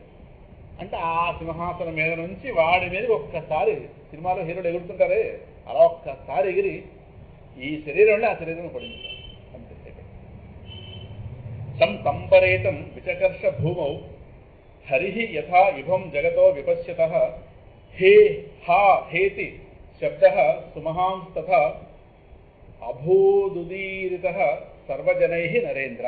నరేంద్ర, ఓ పరీక్ష మహారాజా, జనసమూహం ఎంత చూస్తున్నారు, నిశ్చేష్టులైపోయారు. అలా ఏం జరుగుతుందో ఎవరికీ అర్థం అవటం లేదు. సింహం ఏనుగుని ఎలాగైతే తెలివిగా లోపరుచుకుంటుందో, కృష్ణ పరమాత్మ మరణించినటువంటి ఆ కంసుడిని కాస్త నేల మీదకి లాగాడు, నేలపై లాగాడు. అప్పుడు జనులందరూ కలిసి నేల మీద కంటే వచ్చి ఆ మల్ల యుద్ధం దాంట్లోంచి పైకి లాగి ఉండొచ్చు. వాడిని ఇలా లాక్కుంటూ వచ్చాడు, మన సినిమాల్లో మహేష్ బాబు లాగా. ఇవే అంతే కదా, మనకి ఇవి ఎక్కువదే వేరం కదా. కంసుడు కాస్త నేల మీద లాగాడు. అప్పుడు జనులందరూ అయ్యో అయ్యో అయ్యో అని చాలా పెద్ద శబ్దాలు చేశాక స నిత్యదోద్విగ్నధియా తమీశ్వరం పిబన్ వదన్ వా విచరన్ స్వపన్ శ్వసన్ తదర్శ చక్రాయుధమగ్రతో యతః తదేవ రూపం దురవాపమాప. అద్భుతమైన శ్లోకం ఇది. కాబట్టి కంసుడికి ఎంత భాగ్యం ఎలా కలిగిందండి అన్నారు. కంసుడిని చంపాలంటే పరమాత్మ వాడు శరీరాన్ని ఆయన గారి శరీరం మీద పెట్టక్కర్లేదు, చాలా పద్ధతులు ఉన్నాయి. తీసుకెళ్ళి గోరగేసి పొరకొట్టించి అయిపోయి ఏదైనా చేయొచ్చు. ఆయన గారు మరణిస్తున్న సమయంలో బాగా పట్టుకోండి, ఒక్కసారి ఎగిరి మీద పడ్డాడు. అంటే ఆయన గారు ఇలా కింద ఉన్నాడు నేల మీద, మీద ఎవరున్నారా శరీరం మీద కృష్ణ పరమాత్మ ఉన్నాడు. అంటే ఆయన దేహం విడుస్తున్నట్టు ఎవరు చూశాడు చివరిలో? ఏమో భాగ్యం అందరూ చెప్తున్నారు. అందరిగా భాగ్యం ఉండదే, ఏ కంసుడికి ఎందుగా భాగ్యం వచ్చింది? మీరు ఒక్కసారి సప్తమ స్కందంలో ఒక పద్యం జ్ఞాపకం తెచ్చుకోవాలి. ఏ విధంగా పరమాత్మను స్మరించినా వాడు ముక్తి పొందుతారు. కామోత్కంఠద గోపికల్ భయమునన్ కంసుండు వైరక్రియా సామగ్రిన్ శిశుపాల ముఖ్య నృపతులు సంబంధులై విష్ణులున్ ప్రేమన్ మేరలు. ధర్మరాజా, మీరు భక్తి నేము ఇది చక్రం గంటి మెట్లైనా ఉత్తామధ్యాన గరిష్ఠుడైన హరిచందన్ వచ్చు ధాత్రీశ్వర. దాని మీద పద్యం ఉంది. భగవంతుని ఎలా పొందొచ్చు? అలుకనైన, చెలిమినైన, కామంబుననైన, బాంధవమునైన, భీతినైన తగిలి హరితల్ప అఖిలాత్ముడగు హరిచేరవచ్చు వేరు చెయ్యడతడు. దానికి ఎంత పద్యం? భయమునన్ కంసుండు. కంసుడికి యొక్క ఈ స్థితికి రావడానికి, ఇంత భాగ్యం పొందడానికి ఏమిటి కారణం అన్నారు. చూద్దాం ఈ శ్లోకం ఇది. ఒక్కసారి ఆ ప్రహ్లాదుని కూడా జ్ఞాపకం తెచ్చుకోవాలి. ప్రహ్లాదుడు ఏవైతే భక్తితో చేశాడో ఈయన గారు భయంతో చేశాడు. పానీయంబులు త్రాగుచును, కొడుచుచును, భాషించుచును, హాసలీలా నిద్రాదులు చేయుచును, తిరుగుచును, లక్షించును. మీకు సంస్కృత శ్లోకం చెప్తే కానీ మీకు నచ్చదు. ఇక్కడ మీరు మూలాన్ని పట్టుకున్నవారు, మూలం నుంచి పోతన గారి దగ్గరకు వస్తారు. ఆసీన పర్యటన్ అశ్నన్ శయాన ప్రపిబన్ బ్రువన్ నానుసంధత్త ఏదాని గోవింద పరిరంభిత. దీనికి తెలుగు పానీయంబులు త్రావుచున్, కుడుచుచున్, భాషించుచున్, హాసలీలా నిద్రాదులు చేయుచున్. మీరందరూ పని చేయండి, చక్కగా వైట్ పేపర్ పట్టుకుని ఒక పెన్సిల్ పట్టుకోండి, అంతా అయ్యాక నాకు ఎన్ని మార్కులు వచ్చే చెప్పండి. పానీయంబులు త్రావుచున్, కుడుచుచున్, భాషించుచున్. చక్కగా టీచర్లు ఇంటర్వ్యూ బోర్డుకి వెళ్ళినప్పుడు ఒక 5-6 మంది ఉంటారు బోర్డులో. ఇంటర్వ్యూ చేసే వెళ్ళినవాడు ఒక్కొక్కడు ప్రశ్న వేస్తుంటారు. అది వెంటనే సమాధానం చెప్పాలి. ఆ ఇంటర్వ్యూ మార్కులు వేస్తారు, మాత్రం చివరిలో రిజల్ట్ వస్తుంది. అలా మీరు అందరూ ఇంటర్వ్యూ ఆఫీసర్లు. నాకు అలా దృశ్యం కనిపిస్తుంది. నేను బతుకులో ఇంటర్వ్యూకి వెళ్ళలేదు, కానీ అంత లేదు బుర్రకి ఏమీ ఇక్కడ వల్ల నా ముసలిది ఇప్పుడు తీరుతుంది ఇదే వల్ల. పానీయంబులు త్రావుచున్ కొడుచుచున్ భాషించుచున్ హాసలీలా నిద్రాదులు చేయుచున్ తిరుగుచున్ లక్షించుచున్ సంతత శ్రీనారాయణ పాద పద్మయుగళే చింతామృతాస్వాద సంధానుడై మరచిన్ సురారిసుతుండు ఏతద్విశ్వము భూవరా. అదే స్థితి కంసుడు. ఏమిటో చూద్దాం. ఆయన గారికి భగవంతుడిని చేరడానికి భక్తి కారణం, అక్కడ ఈయన గారికి భయం కారణం. అందుకే అలుకనైనా కోపం వచ్చినా కోపం అక్కడ నెపం ఏదైనది కాదు, మనసు భగవంతుడు నిరంతరం స్మరిస్తుందా లేదా. అలా స్మరించడానికి కొంతమందికి కోపం కారణం అవ్వచ్చు, కొంతమందికి స్నేహం కారణం అవ్వచ్చు. అలుకనైనా చెలిమినైనా బాంధవముననైనా భీతినైనా అలుకనైనా చెలిమినైనా కామంబుననైనా కొంతమందికి కామం కారణం అవచ్చు. గోపికలకు అది కామం అంటే ఏదో ఏదో అర్థం చేసుకోవడం కాదు, అంటే ఆపుకోలేని ప్రీతి. కొంతమందికి భయం, కొంతమందికి బంధుత్వం, ఏదైనా కావచ్చు. కానీ మనసు నిరంతరం స్మరిస్తుందా లేదా. మనం ఏ భావంతో కరెంటుని ముట్టుకున్నా కరెంట్ షాక్ పడుతుంది. బంధుత్వం, స్నేహం, ఇంకోటి పక్కింట్లో కరెంట్ అని చెప్పి పక్కింటి వాడ భావంతో కొట్టినా అలాగే కొడుతుంది షాక్ అది కదా. అందువల్ల పరమాత్మ ఒక పెద్ద ఎలక్ట్రిసిటీ లాంటి వాడు. మనం ఏ భావంతో చేరుకున్నా అది ఎటులైనా హరించేరవచ్చు. ఉద్దామ ధ్యాన గరిష్ఠుడైన ధ్యానం యొక్క గరిష్ఠత అంటే నిరంతరం జరిగే ధ్యానం. శిశువారుడు అలా జరిగింది నిరంతరం. వాడు భగవన్ నింద, ఈయన గారు భయం, పాండవులు బంధుత్వం, వీళ్ళు భక్తులు నారదులు ప్రహ్లాదులు అందరూ భక్తుతో వెళ్ళారు.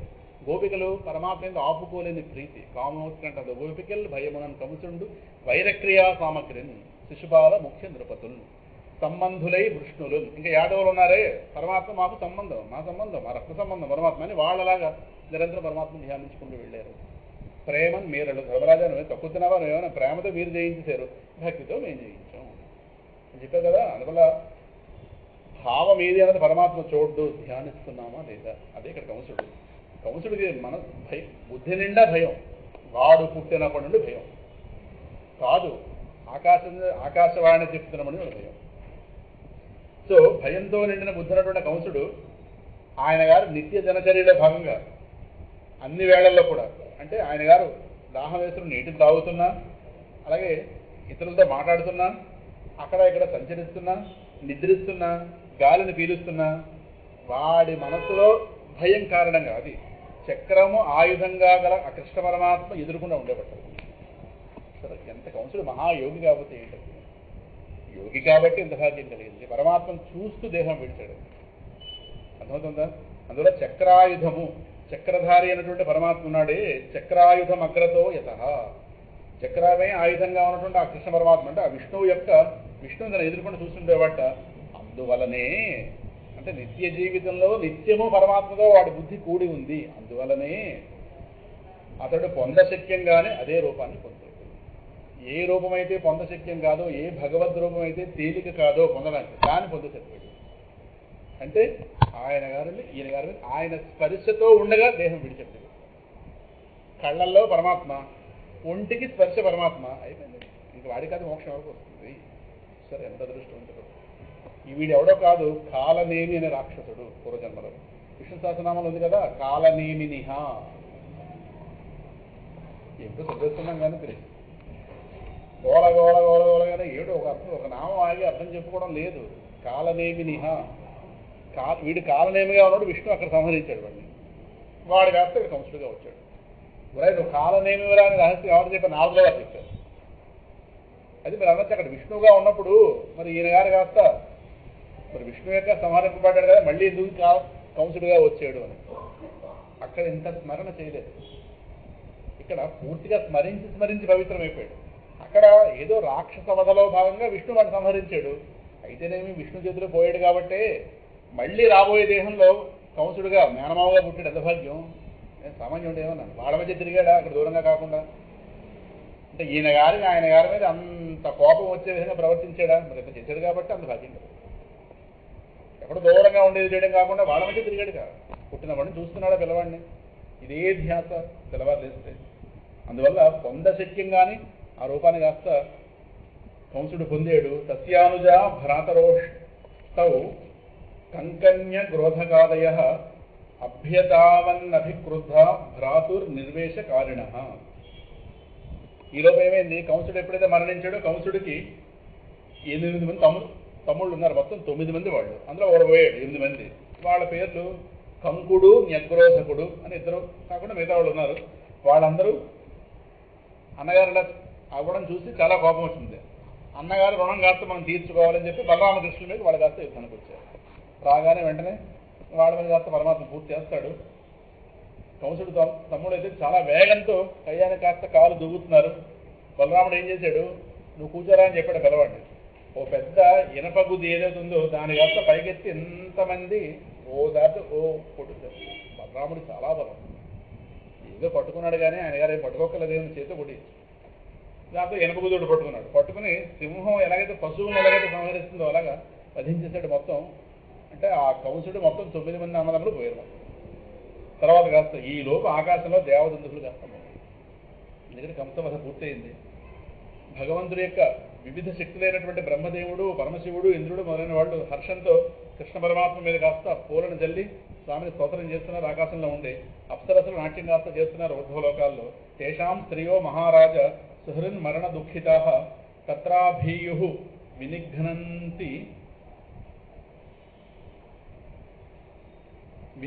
వినిఘ్నంత్య శీర్షాణి అశ్రు విలోచన. ఈలోపు కాస్త ఆ 9 భార్యలు, మొత్తం 9 భార్యలు ఎవరైతే ఉన్నారో కంసుడి భార్యలు, అలాగే ఆ సోదరుల భార్యలు అందరూ కూడా ఆ భర్తల దేహాల మీద పడి వాళ్ళ కాస్త వచ్చినటువంటి మృతికి దుఃఖిస్తున్నారు. వాళ్ళ కళ్ళు కాస్త కన్నీటితో నిండిపోయి ఆ తలలు కాస్త కొట్టుకుంటూ వాళ్ళు కాస్త అక్కడికి వచ్చారు పిల్లలతో సహా. శయానాన్ వీరశయ్యాయాం పతీనాలింగ్య శోచతి విలేపు సుస్వరం నార్యో విసృజంత్యో ముహుశుచ. విశేషమైన దుఃఖంతో ఉన్నారు ఎంతమంది. మొత్తం మీద వచ్చారు చూడ ఆ యుద్ధభూమిలో కాస్త బాలిపోయిన భర్త దేహాన్ని కాస్త ఆలింగనం చేసుకుని కన్నీటితో రోధిస్తూ చాలా బిగ్గరగా రోధిస్తున్నట్ట చెప్తూ ఇంకా అరుస్తున్నారు పైకి. హా నాథ ప్రియ ధర్మజ్ఞ కరుణానాథ వత్సల త్వయా హతేన నిహత వయంతే సగృహ ప్రజా. కంసుడు భార్యలు మాట్లాడుతున్నారు. అయ్యో నాథుడా, ప్రియమైన నాథ, నువ్వు ధర్మం తెలిసిన వాడివి. వాళ్ళు ఎవరి ధర్మం వాళ్ళది. నువ్వు ధర్మం తెలిసిన వాడివి, దయ ఉన్నవాడివి, నాథుడు లేని వారి యందు ప్రేమ కలిగిన వాడివి. నువ్వు ఇలా వశించబడి ఉన్నావే, దాంతో నీ వారడమైన మేమందరం కూడా ఇళ్ళు పిల్లలతో సహా హతులమైపోయి మేము ఉన్నా లేని వాడమే. ఎందుకంటే నువ్వు కాస్త విడిపోవు గనక. త్వయా విరహిత పత్య పురీయం పురుషర్షభ న శోభతే వయమివ నివృత్తోత్సవ మంగళ. ఇంకో మాట కూడా అంటున్నారు, మాకు ఈ నగరానికి ప్రభు అయినటువంటి నువ్వు లేకుండా వెళ్ళిపోయావు ఒక కంస మహారాజా. దాంతో మాకు ఈ నగరానికి ఉత్సవం మంగళం దూరం అయిపోయి. వాళ్ళకి ఎలా అర్థమైంది, ఎవరి బుద్ధిలో ఉంటే వాళ్ళకి అర్థమైందా. ఉత్సవం మంగళం కాస్త దూరం అయిపోయింది. ఇక మీద మాకు ఇంక ఏ శోభ ఉండదు, ఈ నగరానికి ఏ శోభ ఉండదు అని వెంటనే వాళ్ళు అర్థం చేసుకున్నారు పరమాత్మని. నీకు ఈ దుస్థితి ఎందుకు కలిగిందంటే, యుద్ధకాండలో ఎలాగైతే రావణుడు ఎలా పడుంటే మండోదరి కాదు మందోదరి. మనం చాలా మంది డా పెట్టేస్తాం వచ్చిన పోల. మందోదరి మనం మండోదరి అనేసాం. మాండుక్యంలాగా మందోదరి వచ్చి అంటుంది, రాముడు నిన్ను చంపడం ఏంట్రా, నీ ఇంద్రియాలు నిన్ను చంపేయి. నీ ఇంద్రియాలు నిన్ను చంపేయి, రాముడు చంపడం ఏంటి. తపస్సులో ఉన్నప్పుడు ఇంద్రియాలను నిగ్రహించావు, తపస్సు కాస్త గెలుచుకుని వచ్చావు, తపోబలం వచ్చింది. దాంతో అప్పుడు ఇంద్రగాలను బలవంతంగా నిగ్రహించిన ఇంద్రియాలు ఏవైతే ఉన్నాయో కక్ష తీర్చుకున్నాయి నీ మీద కూడా. అంతే, రాముడు నెపం అంతే అని ఎలా అందో మందోదరి. వీళ్ళు అంటున్నారు, నీకు ఈ దుస్థితి ఎందుకు కలిగిందంటే కంస మహారాజా చాలా తప్పులు చేశావు. మరి ఇందాక ధర్మాత్ముడు ప్రియుడు వీడవాడు అన్నారు, అది గొప్పతనం. నాకు ఈ శ్లోకం ఎవరు చెప్పారో సందేహం వచ్చింది. నాకు బోధపడలేదు, బిగ్గు పుస్తకం తీసి చూశాను, కానీ ఆయన భార్యలే చెప్పారు. అనాగసాం అంటే కంగారులో మాట అనిసిన తర్వాత కాస్త బుద్ధి మళ్ళీ మేలుకుని పరమాత్మ ఉన్నాడు కనుక. అనాగసాం త్వం భూతానాం కృతవాం ద్రోహ ముల్బణం తేరేవాం భో దశాం నీతో భూతధృక్కో లభేతశం. పోయి అంటే ఒక కంస మహారాజా, నువ్వు నిరపరాధులైనటువంటి ప్రాణులు చాలా మంది వాళ్ళకి ఘోరమైన ద్రోహం చేస్తావు. నిరపరాధులైన ప్రాణులు అంటే వాళ్ళు రక్షించుకోలేని వాళ్ళు బలహీనలు ఉంటారు, చాలా వాళ్ళని సంహరించడం చాలా చాలా ఘోరమైన ద్రోహాలు చేస్తావు. అదే నిన్ను ఇవాళ ఈ దుస్థితికి లాక్కొచ్చాయి. ఎందుకంటే వాళ్ళు సూత్రం కూడా చెప్తున్నారు, ప్రాణులకు ద్రోహం చేసేవాడు ఎవడైనా సుఖాన్ని పొందుతాడా చెప్పాం. అంటే ఎవడో కూడా పొందడు. పక్కవాడిని దుఃఖపెట్టేవాడు ఎంతకాలం ఉంటాడు? అది ఇంకో రోజు మనకి ఇంకో రూపంగా తిరిగి వచ్చింది. అందువల్ల నీ జీవితంలో కనిపిస్తుంది, నేను చాలా మందిని చాలా రకాలుగా దుఃఖపెట్టాను, అది కాస్త ఇవాళ నేను ఈ దుస్థితికి లాక్కొచ్చింది అని చెప్తూ ఇక్కడ ఉన్నవాడు ఎవడు, వీడెవడు అర్థం చేసుకోలేకపోయేవే. సర్వేషామిహ భూతానామేష హి ప్రభవాప్యయ గోప్తాచ తదవధ్యాయి న క్వచిత్ సుఖమేదతే. ఈ కృష్ణ పరమాత్మ ఉన్నాడే, ఈయన గారు ఈ లోకంలో సమస్త ప్రాణులను సృష్టించి పాలించి తనలో విలీనం చేసుకునే పరమేశ్వరుడు. ఎంతగా అర్థం చేస్తున్నారు?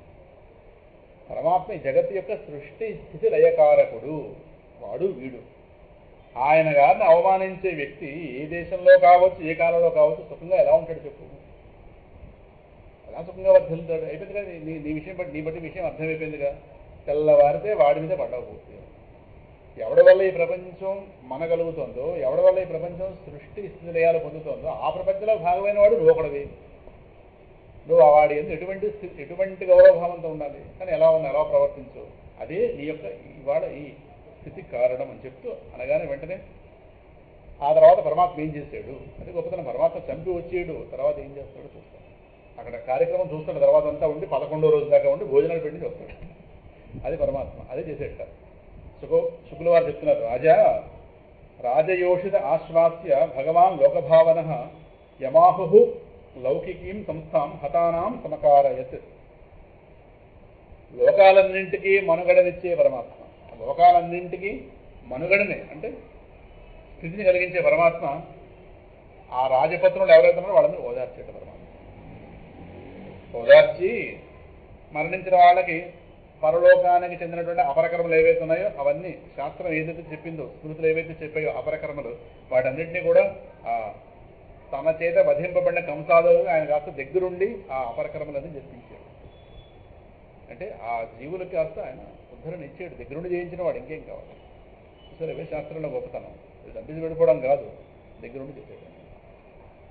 ఎలాగైతే రావణాసురుడికి కాస్త అపరకర్మ చేయించాడు అక్కడ ఉండి తమ్ముడి చేత చేయించి అవన్నీ చూసుకుని విమానం ఎక్కడ, అంతేగాని నువ్వు చూసుకుని రావయ్యా తర్వాత అనలేదు, అన్నీ చేసినా వేశారు అక్కడ. అది కూడా పూర్తి చేయాలంటే అక్కడ సరిగ్గా. మాతరం పితరం చేయవ మోచయిత్వాథ బంధనాత్ కృష్ణరామో వవందాతే శిరస ఆస్పృశ్య పాదయోహో. వెంటనే తన కర్తవ్యం తల్లిదండ్రులను విడిపించాలి. శిరసాలను గబగబా వెళ్ళేట తల్లిదండ్రులకు వెళ్ళి చెర నుంచి విడిపించి వాళ్ళ పాదాలకి తల మోది నమస్కారం చేశాక అన్నదమ్ములిద్దరు చేయగానే వాళ్ళు అట్నుంచి ఎలా ప్రవర్తించారో చూడండి. దేవకీ వసుదేవస్య విజ్ఞాయ జగదీశ్వరౌ కృత సంవందనౌ పుత్రౌ సత్వజాతే న శంకితౌ. ఎంతైనా చిన్నప్పుడు పుట్టినప్పుడు ఇది అనోట ఈ నోట వసుదేవుడు కాస్త వార్తలు అందుతుంటాయి. పుట్టినప్పుడు 4 భుజాల రూపాన్ని చూసింది కదా, కనుక వచ్చి వాళ్ళు పాదాలు తలమోపి నమస్కారం పెట్టినా ఆ నమస్కారం చేసినటువంటి పుత్రులు ఇద్దరు వీళ్ళు సామాన్యులుగా జగన్నాథులు వెళుతున్నారు. కనుక జగన్నాథుడిని గుర్తించినటువంటి ఈ దేవకి వసుదేవులు వీళ్ళని ఏమైనా ఆలింగనం చేసుకుంటే అపరాధం అవుతుందేమో చెప్పి దూరంగా నిలబడ్డారు. పాపం ఆలింగనం చేసుకోలేదు. ఇక్కడితో ఈ అధ్యాయం పూర్తయింది, కానీ ఇక్కడ ఆపితే అందం లేదు. తర్వాత 3-4 శ్లోకాలకు వెళితే అవి కాస్త ముగించి ఇచ్చు. శుక్రవారు అంటున్నారు, పరమాత్మ చూసేట పితరావుపలబ్ధార్థౌ విదిత్వా పురుషోత్తమ మా భూత్ ఇది నిజాం మాయాం తతాన జనమోహిని. ఈవిడికి నా యొక్క స్వరూపం ఏంటో అర్థమైపోయింది కనుక ఈవిడ ఇలా కొనసాగకూడదు అని పరమాత్మ సంకల్పం చేసేట. యథార్థ స్వరూపం తల్లిదండ్రులకు తెలిసింది అని పరమాత్మ గమనించి ఇలా కారాదు అని చెప్పి ఆయన ఎవరో ఉంది కదా జనాలు మోహపెట్టే మాయ, ఆ మాయను కాస్త ఒక్కసారి ఇదే పని చేశాడు. యశోద కాస్త నోట్లో లోకాలు కాస్త చూపించిన తర్వాత ఆవిడ జ్ఞానం వచ్చేస్తుంది. ఆవిడకి శాస్త్రంలో క్లియర్గా ఉంది ఆవిడ ఆత్మజ్ఞానం పొందింది అని. కానీ ఆవిడ ఆత్మజ్ఞానం చేయడానికి కదా అక్కడ వెళ్ళింది. ఆవిడకి మాతృభావం కొనసాగాలి. ఎందుకంటే వాళ్ళు ఆ వరం పుచ్చుకొని వచ్చారు కనుక వెంటనే మాయ ప్రయోజనం చేసేగానే వెంటనే మళ్ళీ ఆవిడ ఒళ్ళు పిల్లవాడిని కూర్చోబెట్టి మాట్లాడడం ప్రారంభించింది. అంటే పరమాత్మ చేతిలో మాయ ఎంతసేపు యోగమాయని కాస్త వాళ్ళ మీద ప్రసరింపజేయగానే ఉవాచ పితరావేత్య సాగ్రజ సాత్వతర్షభ ప్రశ్రయామనత ప్రేణత్ అంబతాతేటి సాధారం. వెంటనే వాళ్ళ కాస్త మళ్ళీ పుత్రభావం వచ్చేసింది. అన్నగారితో కలిసి తల్లిదండ్రులకి వచ్చాడు. ఎప్పుడైతే మాయ ప్రయోగం చేశాడు అప్పుడు మళ్ళీ దగ్గరికి వచ్చాట. వినయంతో నమ్రతతో సాదరంగా మాట్లాడుతున్నట్ట, అమ్మా తండ్రి అని పిలుస్తూ వాళ్ళ కాస్త ప్రీతిని కలిగించాడు. ఆ పదాల రూపంలో మాయను ప్రయోగించాడు. దాంతో వీళ్ళ కాస్త లోపల ఆ మాతృభావం పితృభావం బయలుదేరింది అని ఓ మాట కూడా చెప్తున్నట్ట. నాస్మత్తో యువయోస్తాత నిత్యోత్కంఠితయోరపి బాల్య పౌగండ కైశోరాః పుత్రాభ్యామభవన్ కచిత్. వసుదేవ మహారాజు చెప్తున్నట్ట, తండ్రి పుత్రులమైనటువంటి మీ ఇద్దరు నీ పుత్రులు, కానీ మా ఇద్దరి నిమిత్తంగా మీరు చాలా ఆదుర్దా పడ్డారు. మొదటి నుంచి మా వల్ల మీరు ఏ క్షణం సుఖపడ్డారు. పుట్టినప్పటి నుంచి ఈ క్షణం దాకా ప్రతి క్షణం మా గురించి ఆదుర్దా. వీళ్ళకి ఏమవుతుంది ఏదో వార్తలు వింటుంటారు, జైల్లో కూర్చున్నారు, ఏమీ చేయలేకపోతున్నారు, ఆ పిల్లలకి ఏమవుతుందని బెంగ, కనుక మా గురించి ఎప్పుడు ఆదుర్దా పడుతూనే ఉన్నారు. మా వల్ల మీరు ఇంకే నష్టం పొందారు తెలిసిన. అయినా 5 ఏళ్ల వయస్సు, 6 ఏళ్ల వయస్సు, 10 ఏళ్ల వయస్సులో ఉన్నటువంటి పుత్రులు కలిగి ఉండేటటువంటి సుఖం మా వల్ల మీకు కలగలేదని చెప్తున్నారు. అంటే మా వయసు ఇప్పుడు 12 ఏళ్ళు అయిపోయింది. ఈయన గారు 12, ఆయన గారు 13. అంటే ఇప్పటిదాకా 5 ఏళ్ల వయసు, 6 ఏళ్ల వయసు, 10 ఏళ్ల వయసు, ఆ వయసు ఉన్న పిల్లలు ఇంట్లో ఉంటే దానివల్ల తల్లిదండ్రులకు ఆనందం, తల్లిదండ్రులకు కాస్త ఓ ప్రయోజనం. మా వయసు దాడిపోయిందా లేదా? మేము కాస్త 12, 13కి వచ్చేసాం, మీ వయసు ఇంకా ముందు గడిపోయింది. అందువల్ల ఈ 12, 13 ఏళ్ళు మా వల్ల మీకు ఒక్క పైసా ప్రయోజనం లేదు. మా చిన్నప్పుడు 5 ఏళ్ల వయసు, 6 ఏళ్ల వయసు, 7 ఏళ్ల వయసులో ఉన్నాడు మీ దగ్గర మీరు లేవుగా. సో కొడుకునైతే కన్నారేమో కానీ ఈ వయస్సులో ఉన్న కొడుకుల్ని కూడా ఉంచుకోవడం వల్ల ఉన్న ఆనందం మీకు లేదు కదా. మేము దురదృష్టవంతులం. మేము మిమ్మల్ని దురదృష్టవంతులు చేసాం, మేము కాస్త అక్కడ ఉండవలసి వచ్చింది, కనుక మా వల్ల నీకు ఏనాడు సుఖం లేదు. నా లబ్ధో దైవహతయోర్వాసో నౌ భవదంతికే యాం బాలాః పితృగేహస్థ విందంతే లాలితాముదం. పిల్లలు తల్లిదండ్రుల ఇంట్లో ఉంటూ వారి చేత లాలించబడుతూ ఆనందాన్ని పొందుతుంటారు కదా. మేము దైవ వంచితులం, దురదృష్టవంతులం. మేమిద్దరం ఇప్పుడు ఇందాకలేమని వాళ్ళ వైపు నుంచి మాట్లాడాడు, ఇప్పుడు వీళ్ళ వైపు నుంచి మాట్లాడారు. మేమిద్దరం కూడా దైవ వంచితులం. దైవ హతయోహో, దైవమే మాట అంటుంది, అది గొప్పదం దైవ వంచితులం. విధి వంచితులం ఏం చేస్తాం? మాకిద్దరికి మీ ఇద్దరి వద్ద నివాసంగానే ఆనందంగానే లభించలేదు అని చెప్తూ తర్వాత ఇంకా చాలా ముందుకు వెళుతుంది, చూద్దాం. అందువల్ల సర్వార్థ సంభవో దేహో జనిత పోషితో యతః న తయోర్యాతి నిర్వేశం పిత్రోహో మర్త్యః శతాయుషా. తల్లిదండ్రులు సకల పురుషార్థాల యొక్క సాధనకి మూలమైన దేహానికి జన్మనిచ్చి పోషిస్తారు. అంటే ఈ దేహం దేనికి? పురుషార్థాలను సాధింపచేసుకోవడం కోసం. మానవ దేహానికి గొప్పతనం అది. ఇదే మాట ప్రహ్లాదుడు చెప్తాడు ప్రారంభ శ్లోకంలోనే పిల్లలకి. కౌమార ఆచరేత్ ప్రాజ్ఞో ధర్మాన్ భాగవతాన్ ఇహ దుర్లభం మానుషం జన్మ తదప్యధ్రువం అర్థదం. ఆ పదం అంటారని చెప్పుకోండి, అర్థదం. అర్థదం అంటే చతుర్విధ పురుషార్థాలను సాధించడానికి భగవంతుడు మనకి ఇచ్చిన గొప్ప అవకాశం మానవ దేహం. ఒక్క మానవ దేహంలోనే అవకాశం ఉంది. ధర్మార్థ కామ మోక్షాలు 4 సాధించడానికి అవకాశం మానవ దేహంలో ఉంది.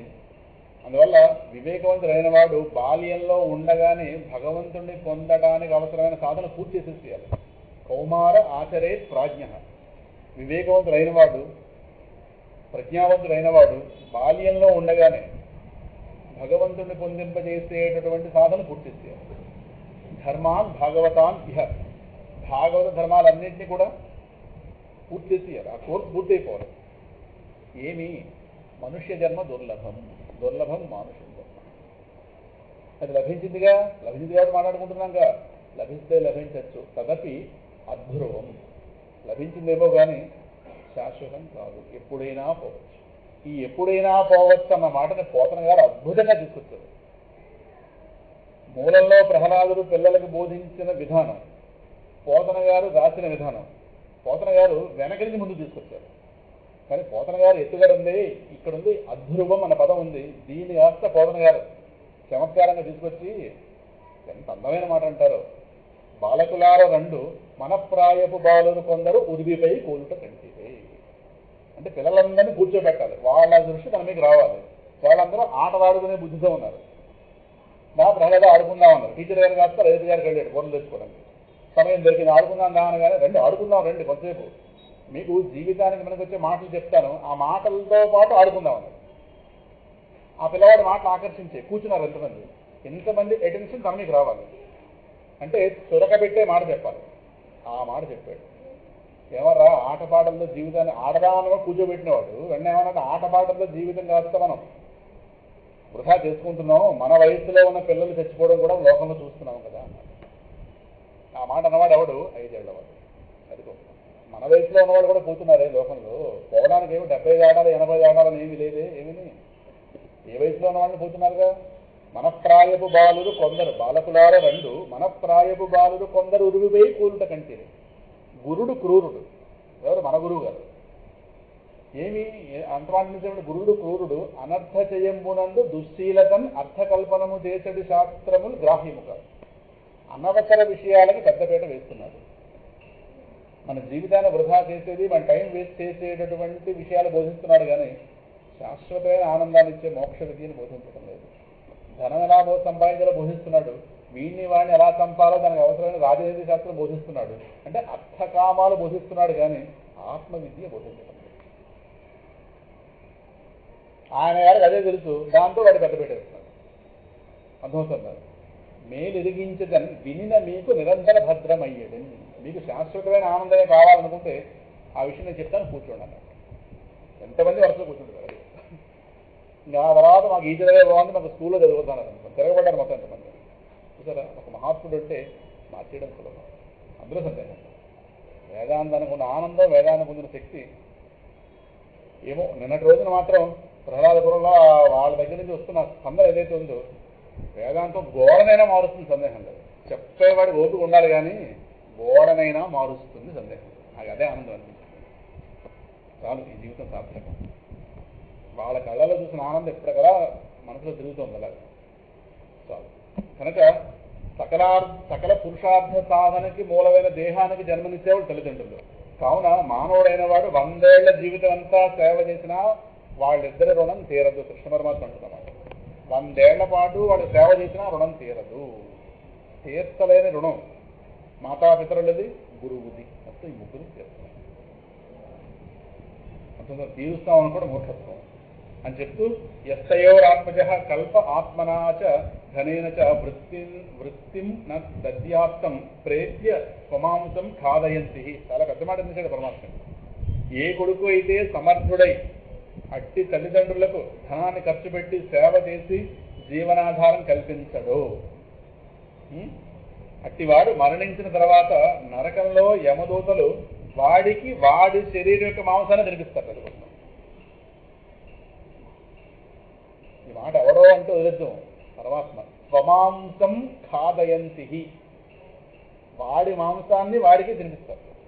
అంటే బహుశా ఏ కాలో పోస్తారు వాడు బతుకుండగా, ప్రాణం పోనెవరు, దానికి కాస్త కూర వండుతారు, చచ్చినట్టు తినంటారు. మళ్ళీ చెప్పుకుందాం. ఏ కొడుకైతే సమర్థుడై ఉండి కూడా సమర్థుడై అట్టి తల్లిదండ్రులకి ధనాన్ని వాడి ధనాన్ని కాస్త వెచ్చించి సేవ చేసి జీవనాధారం కల్పించాడు అంటే వాళ్ళ కాస్త అలాగా అభాగ్యం చేసి విడిచి వెళ్ళిపోతాడు, వాళ్ళని పట్టించుకోకుండా ఉంటాడు. అట్టి వాడే మరణించిన తర్వాత నరకంలో యమదూతలు వాడికి కాస్త ఈ విధంగా వాడి శరీర యొక్క మాంసాన్ని తినిపిస్తారు. మాతరం పితరం వృద్ధం భార్యాం సాధ్వీం సుతం శిశుం గురుం విప్రం ప్రపన్నంచ కల్ప అభిభరత్ శ్వసన్ మృత. వృద్ధులైన తల్లిదండ్రులు, పతివ్రతైన భార్య, పిల్లవాడైనటువంటి పుత్రుడు, గురువు, వేదవేత్త, తనని శరణ పొందినవాడు ఎవడు ఉన్నాడో శరణ పొందిన వారిని కూడా సమర్థుడై ఉండి ఎవడు పోషించడో అట్టివాడు గాలి పీలుస్తున్నా చచ్చిపోయిన వాడితో సమానం. కృష్ణ పరమాత్మ చేస్తున్న నీతి బోధ. వృద్ధులైన తల్లిదండ్రులు, పతివ్రత అయినటువంటి భార్య, పిల్లవాడైనటువంటి పుత్రుడు, వీళ్ళ కాస్త విడిచి వెళ్ళిపోయేవాడు, గురువు, వేదవేత్త, తనని రక్షించమని తనమే ఆధారపడినవాడు. అటువంటి వాడు వీడు సమర్థుడై ఉండి కూడా వాడిని పట్టించుకోలేదనుకోండి, వాడు గాలి పీలుస్తున్నా మృతుడే అని చెప్తూ తన్నావకల్పయో కంసాన్ నిత్యముద్విగ్న చేతసో మోఘమేతే వ్యతిక్రాంత దివసా వామనర్చతో. అందువేళ ఎల్లవేళలా కంసుడు వల్ల భయపడిన బుద్ధున్నటువంటి మేమిద్దరం కూడా, తర్వాత అంటున్నాడు మేమిద్దరం కూడా కంసుడు వల్ల భయపడ్డాం. కంసుడు వల్ల అంటే వీళ్ళకి భయమని కాదు, వాడి ద్వారా ఇంకెవరికైనా జరుగుతుందేమో అని చెప్పి కంసుడు వల్ల భయపడిన బుద్ధున్నట్టు మేమిద్దరం కూడా అసమర్థులమై, తర్వాత అబద్ధమాడుతున్నాడేమో, అసమర్థులమై మిమ్మల్ని ఇద్దరిని కూడా పూజించకుండానే ఇంతకాలం వ్యర్థంగా గడిచిపోయింది. అసమర్థుడా? అసమర్థుడు ఏదో కంసుని చంపించగా కాదు, దేనికైనా లెక్క ఉంటుంది కదా. వీళ్ళకి ఆ జైలు శిక్ష అనుభవించడం వీళ్ళ ప్రారంభం, వాడు అంతకాలం బతి ఉండడం వాడి ప్రారంభాలు లెక్క చూస్తాడు పరమాత్మ, వెంట వెంట చేసి. కానీ ఓ మాట అన్నాడు, పట్టు వదలదు. తత్ క్షంతుం అర్హత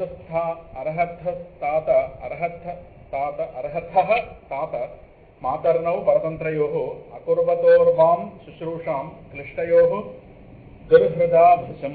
ఓ తండ్రి, ఓ తల్లి, అందువల్ల దుర్బుద్ధి అయినటువంటి కంసుడిచే మీరు కంసుడి చేత, దుర్బుద్ధి అయిన కంసుడి చేత మిక్కిలి క్లేశానికి గురి చేయబడిన మేమిద్దరం, మీ అన్నదమ్ములిద్దరం చాలా బాధలకు గురి చేయబడ్డాం. అస్వతంత్రులమై మీ ఇద్దరికి సేవ చేయలేకపోయాం, మమ్మల్ని మీరు క్షమించవలసింది అని పరమాత్మ ఆ తల్లిదండ్రులు కాస్త క్షమాపణ అడుగుతున్నాడు. అడగానే వెంటనే శుకుల వారు చెప్తున్నారు, ఈ మాట ఇంకా బాగుంది. ఇది మాయా మనుష్యస్య, ఈయన కాదు మాయా మనుష్యుడు, మాయా మనుష్యుడు. తన మాయ సహాయంతో మనిషిగా కనిపిస్తున్నవాడు. చెప్పాడు కదా, నా మాయను అదుపులో పెట్టుకునే నేను అవతరిస్తుంటాను. ప్రకృతిం స్వాం అధిష్టాయ సంభవామి ఆత్మమాయయా. భగవద్గీత మర్చిపోతే వీటి వేడికి పూర్ణత్వం రాదు. ఇది మాయా మనుష్యస్య హరేహే విశ్వాత్మనో గిర మోహిత వంకమారోప్య పరిష్వజ్యాపతుర్ముదం.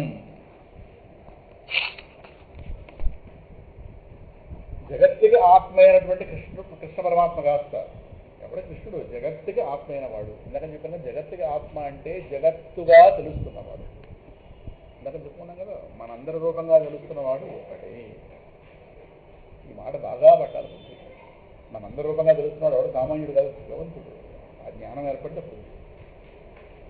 నిన్నటి రోజు నా క్లాసులో పక్కన ఆయన కూర్చున్నారు. చిన్న ఉదాహరణ చెప్పారు. బల్బులో కరెంటు, స్తంభం మీద కరెంటు, ఈ రెండు ఒకటా వేరే అని అడిగాను. ఒకటని చెప్పారు. ఎలా చెప్పారు? ఒకటనే. ఈ బల్బులో ఉందిగా, స్తంభం ఉంది కదా. అదే మాత్రం ఎలా అంటారా, స్తంభం మీద కదా బల్బులోకి వచ్చింది అన్నారు. ఈ మాత్రం జ్ఞానం కొంతమందికి లేదు, వాళ్ళు అందరూ వాళ్ళ గురువులు. ఈ మాత్రం జ్ఞానం కొంతమందికి లేదు, మీకున్న జ్ఞానం వాళ్ళకి లేదు. వాళ్ళు ఏమన్నారంటే స్తంభమే కరెంటు వేరు, బల్బులో కరెంటు వేరు. అంటే ఇటువంటి మూర్ఖులు మన గురువులు అయ్యారు. మన సనాతన ధర్మాన్ని ఉన్నవాళ్ళు ఉన్న చోట భగవంతుని పొందడానికి అవసరమైనటువంటి విద్య మన శాస్త్రం బోధిస్తే అదొక్కటి చెప్పడం మానేసి ఇటు పరిగెట్టు, అటు పరిగెట్టు, అక్కడికి పో, ఇక్కడికి పో అని చెప్పి పక్క మతాల వాళ్ళతో ఏమాత్రం మనకి తేడా లేకుండా బోధిస్తున్నారు. వీళ్ళు జగద్గురువులు, అది గొప్ప. వీళ్ళకి విగ్రహాలు, వీళ్ళకి నానా వైవత్వం, ఆ రెండు కరెంట్లు ఒకటే అని చెప్పి మీకు అర్థమైంది కదా, వాళ్ళకి అర్థం అవ్వలేదు. నన్ను అడిగితే మీరు జగద్గురువులు అని చెప్పాను. వాళ్ళకు వచ్చేసింది మరి మీరు జగద్గురువులు కరెక్ట్ అంతే, మీకు అర్థమైంది కదా, అలవకగా చెప్పారండి. అంటే వాళ్ళు ఎలా చెప్తారని చూశాను నేను. వాళ్ళ లాజిక్ బాగుంది, అక్కడిదే కదండి ఇక్కడికి వచ్చినారు, అది గొప్ప. ఆ మాత్రం జ్ఞానం అక్కడ లేదు.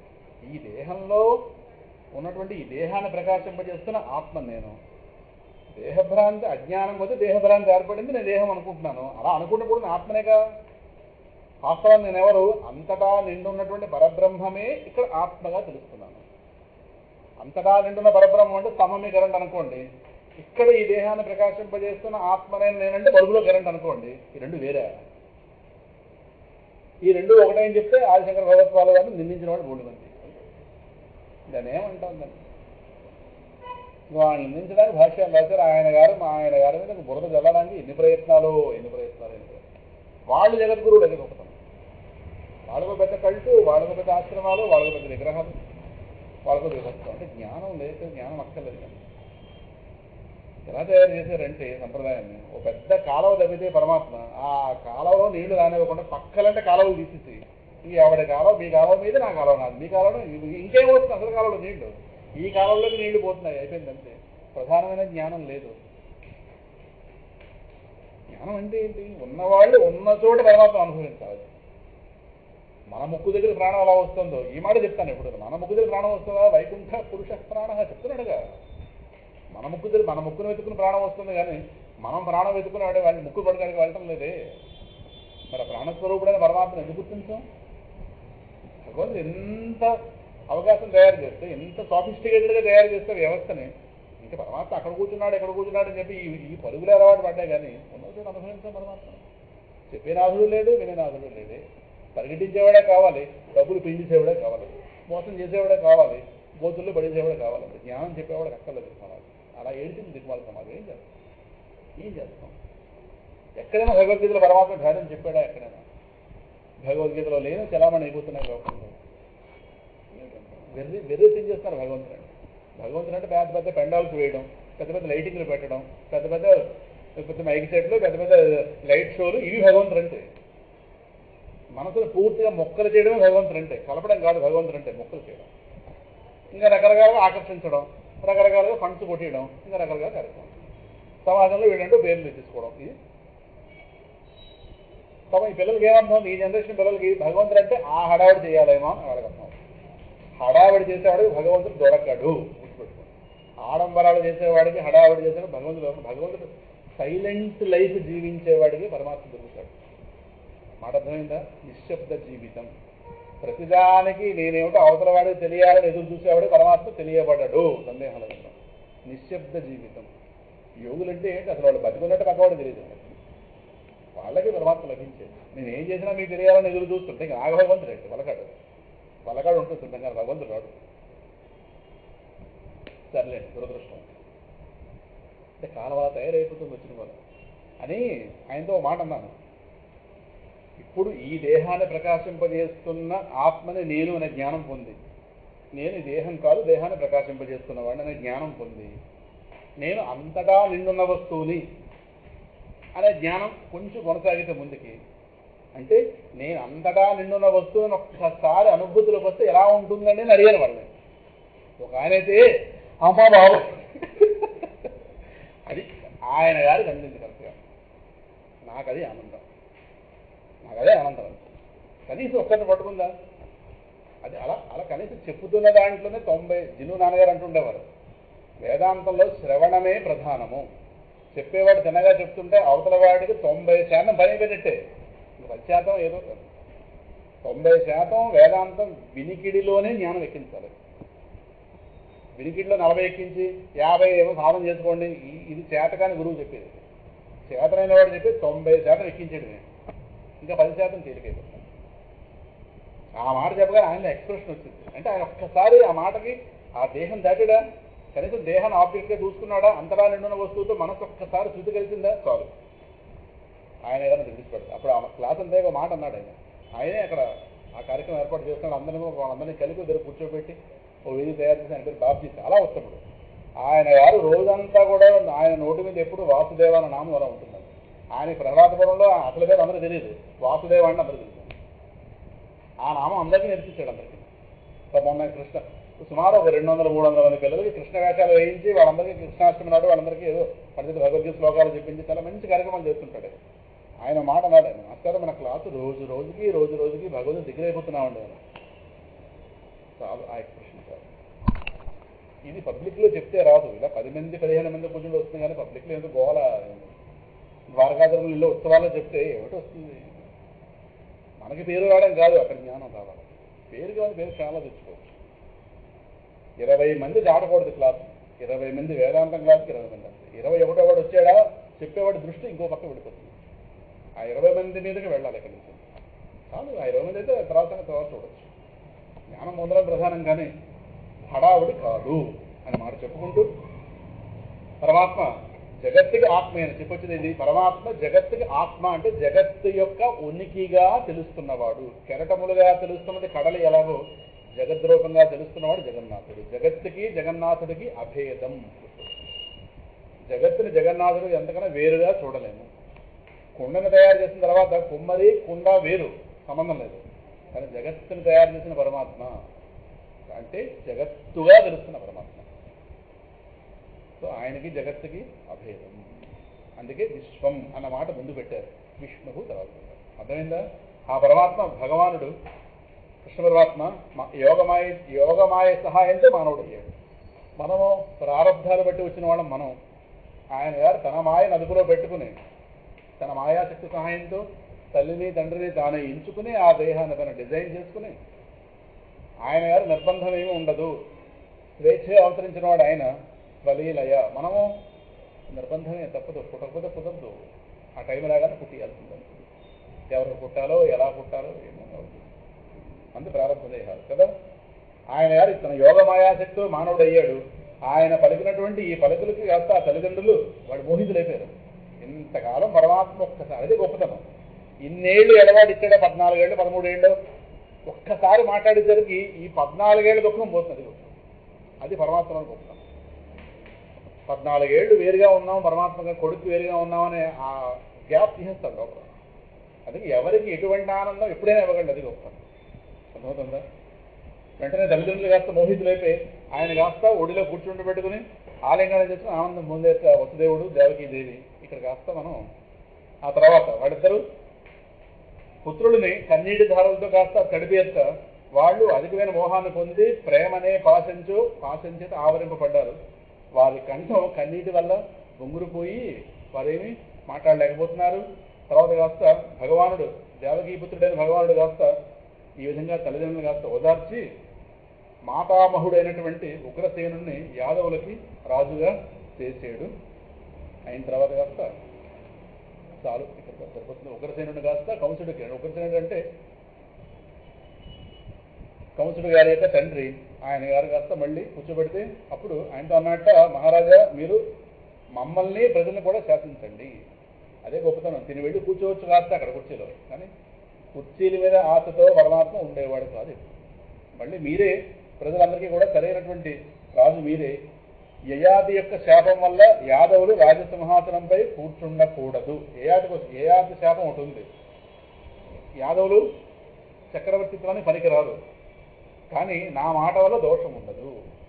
అంటే లెక్క ప్రకారం మీరు కూర్చోకూడదు, కానీ నా మాట ఉంది కాబట్టి మీకు దోషం ఏమి ఉండదు, పర్వాలేదు కాస్త మీరు ఉండండి అని చెప్పి ఆయన గారు కాస్త అక్కడ కూర్చోబెట్టడం జరిగింది. తర్వాత ఆయనకు చాలా మాటలు వెళతాయి. భగవానుడు అనుగ్రహం ఉంటే వచ్చేవారం కాదు, మళ్ళీ వచ్చే కృష్ణాష్టమికి ఇక్కడి నుంచి కాస్త ఉగ్రసేనుడు గారి పరిపాలన, అక్కడి నుంచి పరమాత్మ ఇక్కడి నుంచి వాళ్ళు తీసుకెళ్ళి అక్కడ సాందీపని మహర్షి దగ్గర శిష్యుడికైనా చేరుస్తారు. 64 రోజుల్లో 64 కళ్ళు నేర్పించుకుంటారు అన్నదమ్ములు ఇద్దరును. ఆ తర్వాత గురుగారి యొక్క పుత్రుడిని మళ్ళీ బతికించి తీసుకొస్తాడు పరమాత్మ. అప్పుడు ఉపనయన సంస్కారం అయిన తర్వాత గురుకులానికి వెళ్ళడం జరుగుతుంది. ఆ తర్వాత వచ్చిన తర్వాత కుబ్జ ఇంటికి వెళ్తాడు. కుబ్జకి మాట ఇచ్చాడుగా ఇంటికి వస్తానని. కుబ్జకి అక్రూరుడికి ఇద్దరికి మాట ఇచ్చాడు. వాళ్ళ ఇళ్ళకెళ్ళి వాళ్ళ ఆతిథ్యాన్ని స్వీకరిస్తాడు పరమాత్మ. తర్వాత అక్కడి నుంచి ద్వారక వైపు తిరుగుతుంది సన్నివేశం అంతా. అంటే పాండవుల దగ్గరికి అప్పుడే పాండవులు కాస్త కుంతీదేవి పాండురాజు మహారాజు గారిని కాస్త కోల్పోయిందని వార్త కాస్త వస్తుంది. దాంతో అయ్యో వాళ్ళు ఎలా ఉన్నారో చూసిరా అని చెప్పి అక్రూరుడిని హస్తినాపురం పంపించి వాళ్ళు ఎలా ఉన్నారో చూసిరా. అక్కడి నుంచి అలా ముందుకు వెళుతుంది. అది కాస్త పరమాత్మ అనుగ్రహిస్తే ఏదో సందర్భంలో చెప్పుకోవచ్చు. ఈ విధంగా 5 రోజులు అనుకున్న కార్యక్రమం 4 రోజులు అయితే అవ్వచ్చు, కానీ మొత్తం మీద కంసవధ చెప్పుకున్నాం. మళ్ళీ మాతాపితరులకు ఆనందం కలిగించాడు పరమాత్మ. ఈ విధంగా ఈ ఏడాది మధురాపుర వాసి అయినటువంటి కృష్ణ పరమాత్మ యొక్క లీలలను చెప్పుకునే భాగ్యం కలిగించినటువంటి ఆ భగవానుడి యొక్క విశేష అనుగ్రహం. అలాగే ఎందుకంటే మనకు భావన ఇవ్వాలిగా ఆలయ కమిటీ వారు ఎవరైతే ఉన్నారో ఆలయ కమిటీ వారి యొక్క ప్రేమ, అలాగే వారి యొక్క సౌహార్దం, వాళ్ళ యొక్క సౌజన్యత్వం, వీటన్నిటికీ కూడా మనందరం వారికి కృతజ్ఞత ఆవిష్కరించుకుంటూ, అలాగే మన ఆస్థాన స్వామి ఉన్నాడుగా, ఆస్థాన స్వామి ఎవరు? విశ్వనాథుడు. అలాగే దుర్గా వారి యొక్క, అలాగే స్వామి శివానంద మహారాజ్ పెద్దల దయవల్ల, ఎంతమంది దయవల్ల కూడా ఈ కృష్ణ సంకీర్తన జ్ఞానయజ్ఞం కాస్త, కృష్ణ పరమాత్మ యొక్క జ్ఞానయజ్ఞం కాస్త హాయి ఆనందంగా జరిగింది. మరొక సందర్భంలో మళ్ళీ వచ్చే లక్షవారం నుంచి మర్చిపోకుండా మళ్ళీ భక్త ప్రహ్లాద చంద్రిక పుస్తకం తెచ్చేసుకోవడమే. చాలా దూరంగా పెట్టాం, 3 నెలలు బట్టి అది మళ్ళీ తెచ్చేసుకుంటే అందులో మళ్ళీ కొనసాగుదాం. మళ్ళీ వచ్చే నెల, ఈ నెల 13వ తారీఖున మళ్ళీ సమావేశం అవుతాం. అప్పుడు మళ్ళీ లక్షవారం సత్సంగం కొనసాగిద్దాం. ఇవాళ లక్షవారం, మళ్ళీ లక్షవారం. వినాయక చవితి అయిందా? అయ్యో సాయంకాలం ఏం చేస్తారు? సాయంకాలం పని ఏం లేదు. ఇళ్లలో అక్షంతలు వేసుకుని వచ్చిండి, అంతా అయిపోయిందండి. మానుకోవడం ఎందుకు? చెప్తాను. స్వస్తి ప్రజాభ్యః పరిపాలయంతాం న్యాయేన మార్గేణ మహీం మహీషాః